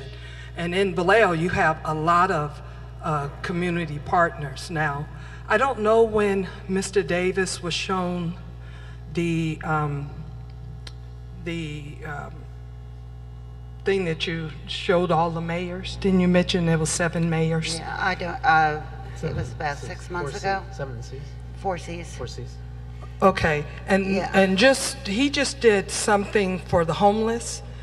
They had 3 meetings, and some of the people that came were homeless. Some had been in jail and were out, and so you got to hear from people just like, was it Michael? You got to hear. I mean, he's only one person, but we heard from so many people and their stories and what they're going through. And he invited all of the community outreach, and they got a list we all signed up and we came to the different meetings. And so I was wondering, my question was, where did the community partner, where did you get this? Do you have a list of Vallejo partnerships that are working? Because this is not going to be successful unless you pull in the community. There are people already doing things here. Every Saturday, we feed and we give clothing out. There are other groups that's doing housing. But if you're not working with the city, where some of this work has already been done, you're already shooting yourself in the foot. So what I put on there is I gave my email. Well, some county people already have it, but I'd like to see the list that you have, because we're already working together in Vallejo, and we could help you. Because if you're not dealing with this list already that's been in place from 3 or 4 meetings of people like Michael and who are homeless and who are living this, if you're not using them, there's already a huge list, and that can help you. Right. Thank you so much. I would like to say that we do have a number of people who are community-based organizations in Vallejo. The Reentry Council has a number of representatives from Vallejo. Our mistake is that we did get stakeholders who have been working with these populations for years in Vallejo, but we didn't talk to the general public. We really did miss the boat. And I know people are angry about that. I don't know how to make up amends for that, but we need to continue to hear from you, and we also need to inform you about what we're doing. So that communication, we hope, is a beginning today that we will not break or breach. Do you have some type of deadline when this has to be in place, and do you have enough time to keep meeting with people and making this better? Or is there really a deadline? This is going to start and it's going to evolve. These people are already here. They are already reporting to that building. And that's why it makes sense that if you're going to try to get them into treatment, you do it right there when they're there, where they're supervised and where there's security. So. Okay, somehow you got to involve more of the community. Right, and there is a list of community partners. There's a consortium of all of the people who work together in Solano County, and they meet together all the time. It's one of those things where usually in this town, when you do one thing, everybody knows about it, but for some reason with this, it never got out. And I don't know. If I'd done something wrong, I assure you, every one of you would know about it by the next morning. But I never do anything bad. Doug Darling, followed by Susan Milton, followed by Joanne Shively. Good evening. Good evening, Doug. Chris, welcome to Vallejo. Thank you. You should have been here 6 months ago. Barbara and Linda, I feel like the only reason you're here, all of you are here tonight, is because you guys got caught sneaking this in the back door. And I feel like... You know, Doug, that's not fair. As soon as I'm gonna give you your 3 minutes. All due respect, But when I got the that first email with a complaint, followed by many, it was last Sunday night, I had no idea nobody knew about this, and that was why 2 days later, we started to arrange this meeting. So please don't say that we tried to keep it all secret. So, I feel like the only reason you're here is because you got caught sneaking this in the back door. No way. I feel like my opinion doesn't really matter because of that. That's not true. I feel like, well, can I finish, please? I don't interrupt you at the Board of Supervisors when you're speaking. Please don't interrupt me. Thank you. Chris, I have a question. I'm still getting mixed signals. If this is supposed to open in February 2013, and in March, will a Fairfield parolee come to the Vallejo DRC? No, not at this time, because we have 132 people to In serve. February 2013, will a Fairfield parolee come to the Vallejo DRC? Did you know, my first answer to you and to the group was if somebody needs services immediately, we might take one person and bring them down there. Are you talking about busing people in? The answer is no. With all due respect, in March 2013, will a Fairfield parolee use the Vallejo DRC? If there's a Fairfield DRC, which we are opening, why would we send somebody to Vallejo? One more time, with all due respect. In March 2013, there will not be a Fairfield DRC, correct? Okay. Now, my question. No, you asked. I'm getting You probably are not correct. We're looking for a temporary facility now to put it until we can go to Claybank if that's what the committee votes for. What I've committed is to train my staff to start having programs in Fairfield. So there'll be no need to send somebody down to Vallejo. Is there a guarantee there will be a DRC in Fairfield? Is there a guarantee? Correct. Yes, it's funded. It is funded. Okay. I think myself personally, I don't trust this thing because it got snuck in the back door. And what I need for me, I'm liberal than most of these folks. A lot of these folks just assume run this out of town. I'm okay with it but what I want to know is that we only serve Vallejo parolees. The Vallejo take care of its own baggage. I'm concerned that we not take care of anybody else's baggage. And what I need from the county, from you, I need concessions.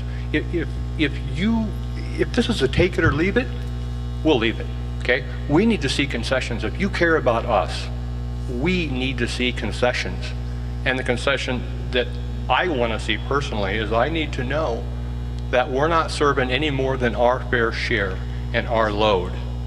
And the way to do that is to open 2 centers at once. And if we'd have been here 7 months ago like we should have, you would have heard that. And I'll bet we could have done that. So I don't think it's too late. That's what I think we need to do. I don't trust this. I'm disappointed it came so late.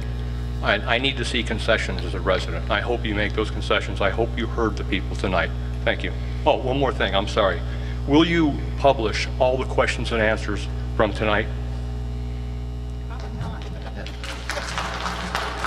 I think we can do a synopsis. I don't think we're going to have a transcript of everything that was said. For the sake of public record, you have been requested to publish Does anybody all the want a questions and answers. 500-page? He's made it. And I would like to thank Vallejo Independent Bulletin. They are here, and I think that will be available. But yes, we will try to take the questions that were asked tonight that were relevant. And, well,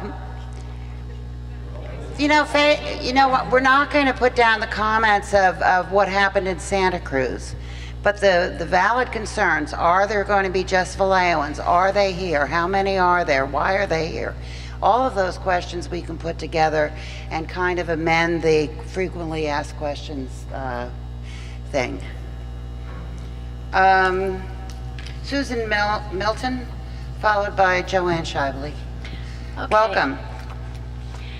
About 11 years ago, Can you pull that down a bit? Thank you.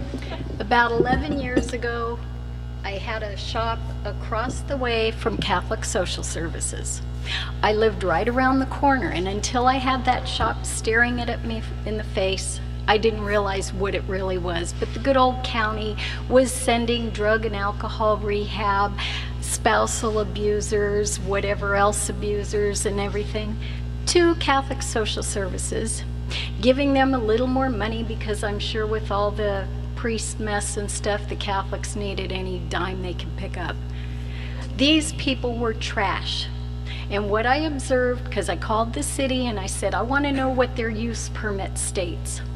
They were supposed to be open 9 to 5, Monday through Friday, for counseling. Well, I'm Catholic, so I figured, okay, maybe grief counseling, maybe divorce whatever. Not this stuff. And things changed over time. They snuck this in and they kept running it. They were open 9 to 9. What I want to know from you guys, you're going to give these guys whatever for 2 hours here and there. What happens after? Because what I observed, as soon as their counseling program was over at 9 o'clock, these people, who a lot of them lost their license for drunk driving or whatever, hung around. You can ask other neighbors because they're here and they witnessed it. Tried to hit up people for trading drugs for prostitution or whatever, and drug deals and stuff. They littered our corner. They hung out there till their rides picked them up 10 or 11 at night. What are these guys gonna do after you're done with your little 2-hour counseling? Where are they gonna go? Where are they gonna hang out? And what else are they gonna bring to our city? I don't think you guys are thinking of all this, because if you would, we got the Catholic Social Services to leave. We got a group together and we ran them out of town, and I mean ran them out. I don't want to see a rerun of this.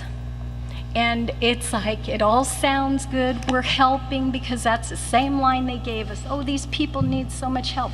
If you guys don't want to do it in your living room with these people, don't put it in our living room. That's it. Thank you. Ms. Shively.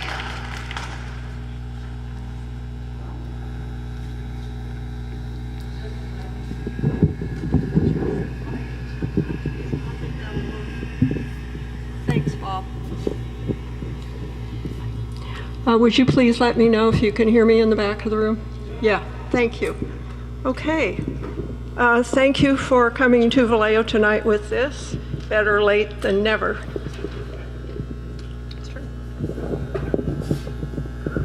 Vallejo has been called, and we have it on our signs, City of Opportunity, and a few other names, and mocked in a variety of ways as to what our city should be.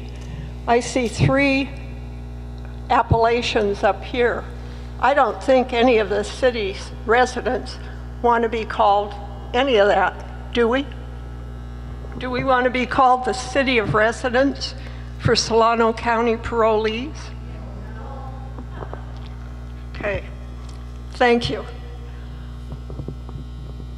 I'm really sorry that none of you thought that Vallejo was important enough to have someone on your committee from Vallejo, or to have public meetings in Vallejo about this issue, that you instead tried to cram it down our throats. And now you wonder why we distrust you, why you are saying you need the public support, you need the citizens of Vallejo to embrace this, or it won't work. Citizens of Vallejo have already had more than their share of distrust from the county of Solano. We used to have a jail in Vallejo. The Solano County took it away from us, and now the city of Vallejo has to pay booking fees, and we have to pay officers overtime to drive prisoners to Fairfield. Wasn't exactly in our best financial interest. We have an old veterans building on Marin and Alabama that is an eyesore and a blight to the community that belongs to the county of Solano. It's become favorite headquarters for pigeons in Vallejo, and yet the county does nothing with it. Until recently, the county had a building on Broadway just off of Tennessee where they used to have health and social services, and that sat empty. So the county has not exactly helped us in the area of blight, and now you can't understand why we don't trust you with this process. So I've given you a little bit of history. Our citizens have picked up what a lot of Vallejo has not been able to do, and certainly what the county has not stepped forward to do, and that is to improve what's happening here. We have gone from 50 neighborhood watches in about a year and a half to over 350 because our citizens care. And if you had given them the opportunity, they might care about what you're promoting here tonight. I don't know if this program is good or not because I don't know anything about it, just like most of the people who've been here tonight. We know nothing other than what we're hearing tonight. You may think it's the greatest thing since 7-Up, and it may be. I don't know, and neither do most of these people. Please don't tell me that this is evidence-based. That's theory. Because if you're a history buff like I am, you will remember that in the Middle Ages, evidence-based meant the world was flat. So I don't want to hear that. Give me something better. If you're going to put something in our community that's a further drain on the limited resources that we have, you need to support those resources. Our police are stretched more thinly probably than any other city in the Bay Area. And if you want us to be the ones to domicile this in our community, then you give us some support for it. Thank you. Yeah, we'll be thank you in a minute. We are already aware that we have perpetrators coming in from out of town to commit crimes in Vallejo. They have been quoted as saying they come to Vallejo because they know they won't get arrested, that we do not have the resources. We don't have the police. We don't need to be pushed any further down that road. And you can have all of these programs that you want. Like I said, they may be great, but you aren't going to change people just because you think they're great. Mike Pendergast stood up here a little earlier and spoke very eloquently. But the one thing he didn't say is that he's different because he wanted to be different. That's the only way people change, because they want to be, and they have made up their mind to change, not because someone tells them they have to. And Rich Curtola, I want to thank you for what you said tonight. You were right on target. And as far as being a lifelong resident of Vallejo, yes, I am. And I went to school here, and I think I'm going to take credit for being here longer than anybody else in the room. Thank you. Thank you. Judge Healy?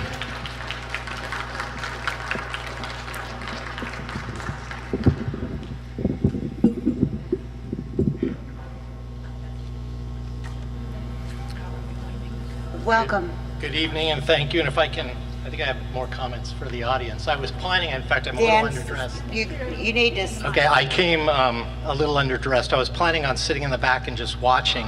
And frankly, I didn't realize this was even an issue until about a day ago when I started reading it on the blog. And I came kind of to watch. And then having heard what everyone's saying tonight, I wanted to address several things on behalf of the court. Again, my name is Dan Healy. I'm a Superior Court judge. I'm at the Vallejo Courthouse. And the first thing I would say is I would invite you all, for those of you who are passionate about this issue, come down and spend an hour in the courthouse and get a handle on what we're talking about. These people are already here. These people walk into 321 Tuolumne Street every day, 50, 100, 150 a day. And the challenge that my colleagues and I have is what to do about them. You can reduce the issue to 2 words. We're looking to monitor, and we're looking to motivate. And the difference between success and failure at minimizing recidivism, at keeping control of people, keeping an eye on people, even if they're haven't found it yet, at least so we're keeping an eye on them. We know who to watch. We minimize opportunities for problems. Or for those people who are getting it, that we can steer them to the resources necessary. It's those 2 things: monitor and motivate. Now, the reason why I said I was surprised about this is because AB 109 was passed last year. It's been the law since January 1st. We've been dealing, this is not new. This already exists. The problem already exists. The phenomena already exists. We've been struggling with it for 11 months. This is simply an effort on the part of the county to respond to something that already came a long time ago. And the question is, what works best? I'm going to take a reasonably strong exception to some of the anti-science folks tonight who don't like the word evidence. There's a lot of science out there about best practices, about things that are more effective than others. But the one thing that I think everyone will understand, that common sense will cause you to agree with, is keeping an eye on someone is more effective than not keeping an eye on someone. So if option A is having regular human contact with a person as opposed to not doing so, you don't need science to know that tracking them is safer for the community, is a better investment than not tracking them. But if you want to Google all this, Google the name Doug Marlowe and drug court. And there's incredible science on what it takes. And for those of us who had the benefit of a strong family and support, you know, our head doesn't necessarily get there, because there was this question about whether or not an hour and a half makes a difference. What Doug Marlowe says is 3 minutes makes a difference. And this is the driving concept behind Drug Court, an incredibly successful, proven, evidence-based program. That for some of these people, 3 minutes of positive human contact, 3 minutes of respect, 3 minutes of direct discussion makes a world of difference. Statistically significant, replicated hundreds of times throughout this country, which is why Drug Court, which is a little part of what this whole program is so wildly successful. And so I encourage you all to do your own research, come to the courthouse. The other thing, and really the reason why I wanted to get up here, is I was born and raised in Vallejo, as was my father. Our presiding judge, Paul Beeman, was born and raised in Vallejo. And on behalf of the court, I can let you know that, and again, I'm at the Vallejo courthouse, that this is not about dumping on Vallejo. For example, the comment that everything flows Vallejo's way is simply wrong. I'm pushing really strongly right now for a program that I hope we're going to have up in about a month or so to deal with the perpetrators of domestic violence and requiring them to go through counseling and have supervised visitation with their children before they can have unsupervised visitation. That program's going in Fairfield. And so if you come and watch our courthouse and you watch a sentencing occur, we don't say we're going to keep this person in Vallejo. We say if they're a vet and there's a bed, we send them to Palo Alto, because that's where the research is, or that's where the resource is. If it's a drug problem and there's a bed at Salvation Army Sacramento or Oakland, that's where we send them. This is about problem solving. It is about being rational. And I realize a lot of people are upset here about this, especially the Vallejo part of it. And again, I had no idea until yesterday that this was sneaking up on the community. Again, come down to the courthouse and check it out, because we're in month 11 of dealing with this. And this train has already left the station. We have to deal with these people. These people are in the community already. And if not this, then what? Because sending them, if you want us to have a system that says we send the Vallejo people out of Vallejo, get ready for the response when LA says they're going to send their people to Vallejo. As bad as it may feel, like our sheriff's doing a fabulous job. Right now, when we sentence someone to jail, in Solano County, the people, with the exception of lawful credits, do that sentence. If someone gets sentenced to jail in LA under this program, they do 7 or 8 days in jail for a 1-year sentence in Los Angeles County right now. So I just bring that up by perspective. As angry as it may make you about what's going on here, if you travel to some other places in this state, things are an awful lot worse. And I think, me personally, I think we're lucky to have these folks trying to put these programs together, because the alternatives are not better. But again, if anyone thinks there are better alternatives, come on down to the courthouse, and I'm sure my colleagues and I would love to hear those suggestions. But for you folks here from the Vallejo community, this is not about dumping on this town. This is about healing this town. So thank you very much. Thank you, Judge. Patrick and Chris, do you have anything you'd like to say in closing? And Linda might Just have in something to closing, say. I'd like to just say thank you for taking the time. I really felt and heard the passion. I heard the mistakes that we've made that we hope will never be made again. And we have a lot of healing that we need to do, so you can trust us, that we're going to do the right thing for the city of Vallejo. But really, from my heart, I'm just telling you that we are putting something together that really is honestly for the safety of our community here in Solano County, and especially in Vallejo. So thank you for coming here tonight, Chris. Again, thank you. I appreciate that. We will double check the website to make sure it's up where you can find the research and download all the information on the Community Corrections Partnership Plan or any other information you want. So thank you again for attending. I'd like to thank everybody for putting up with me. I haven't been chair in a while, so it's kind of nice to be able to tell people to move it on. And there will be more meetings. Please visit the Solano County website often. Most people don't get involved with the county that much, but maybe we can change that. Linda, do you want to say anything? As people are leaving, I just also would just lend my thank you to all the people who took the time to come out tonight.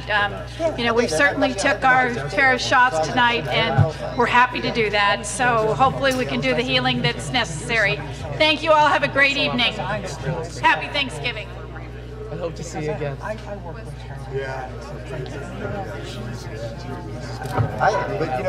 you contact Joan Peters, you don't contact me. She's at Stanford. She's in charge of their law school. She's a top researcher. Thank you so much. Yeah, there's stuff on the website, but I'm just saying, if you want to.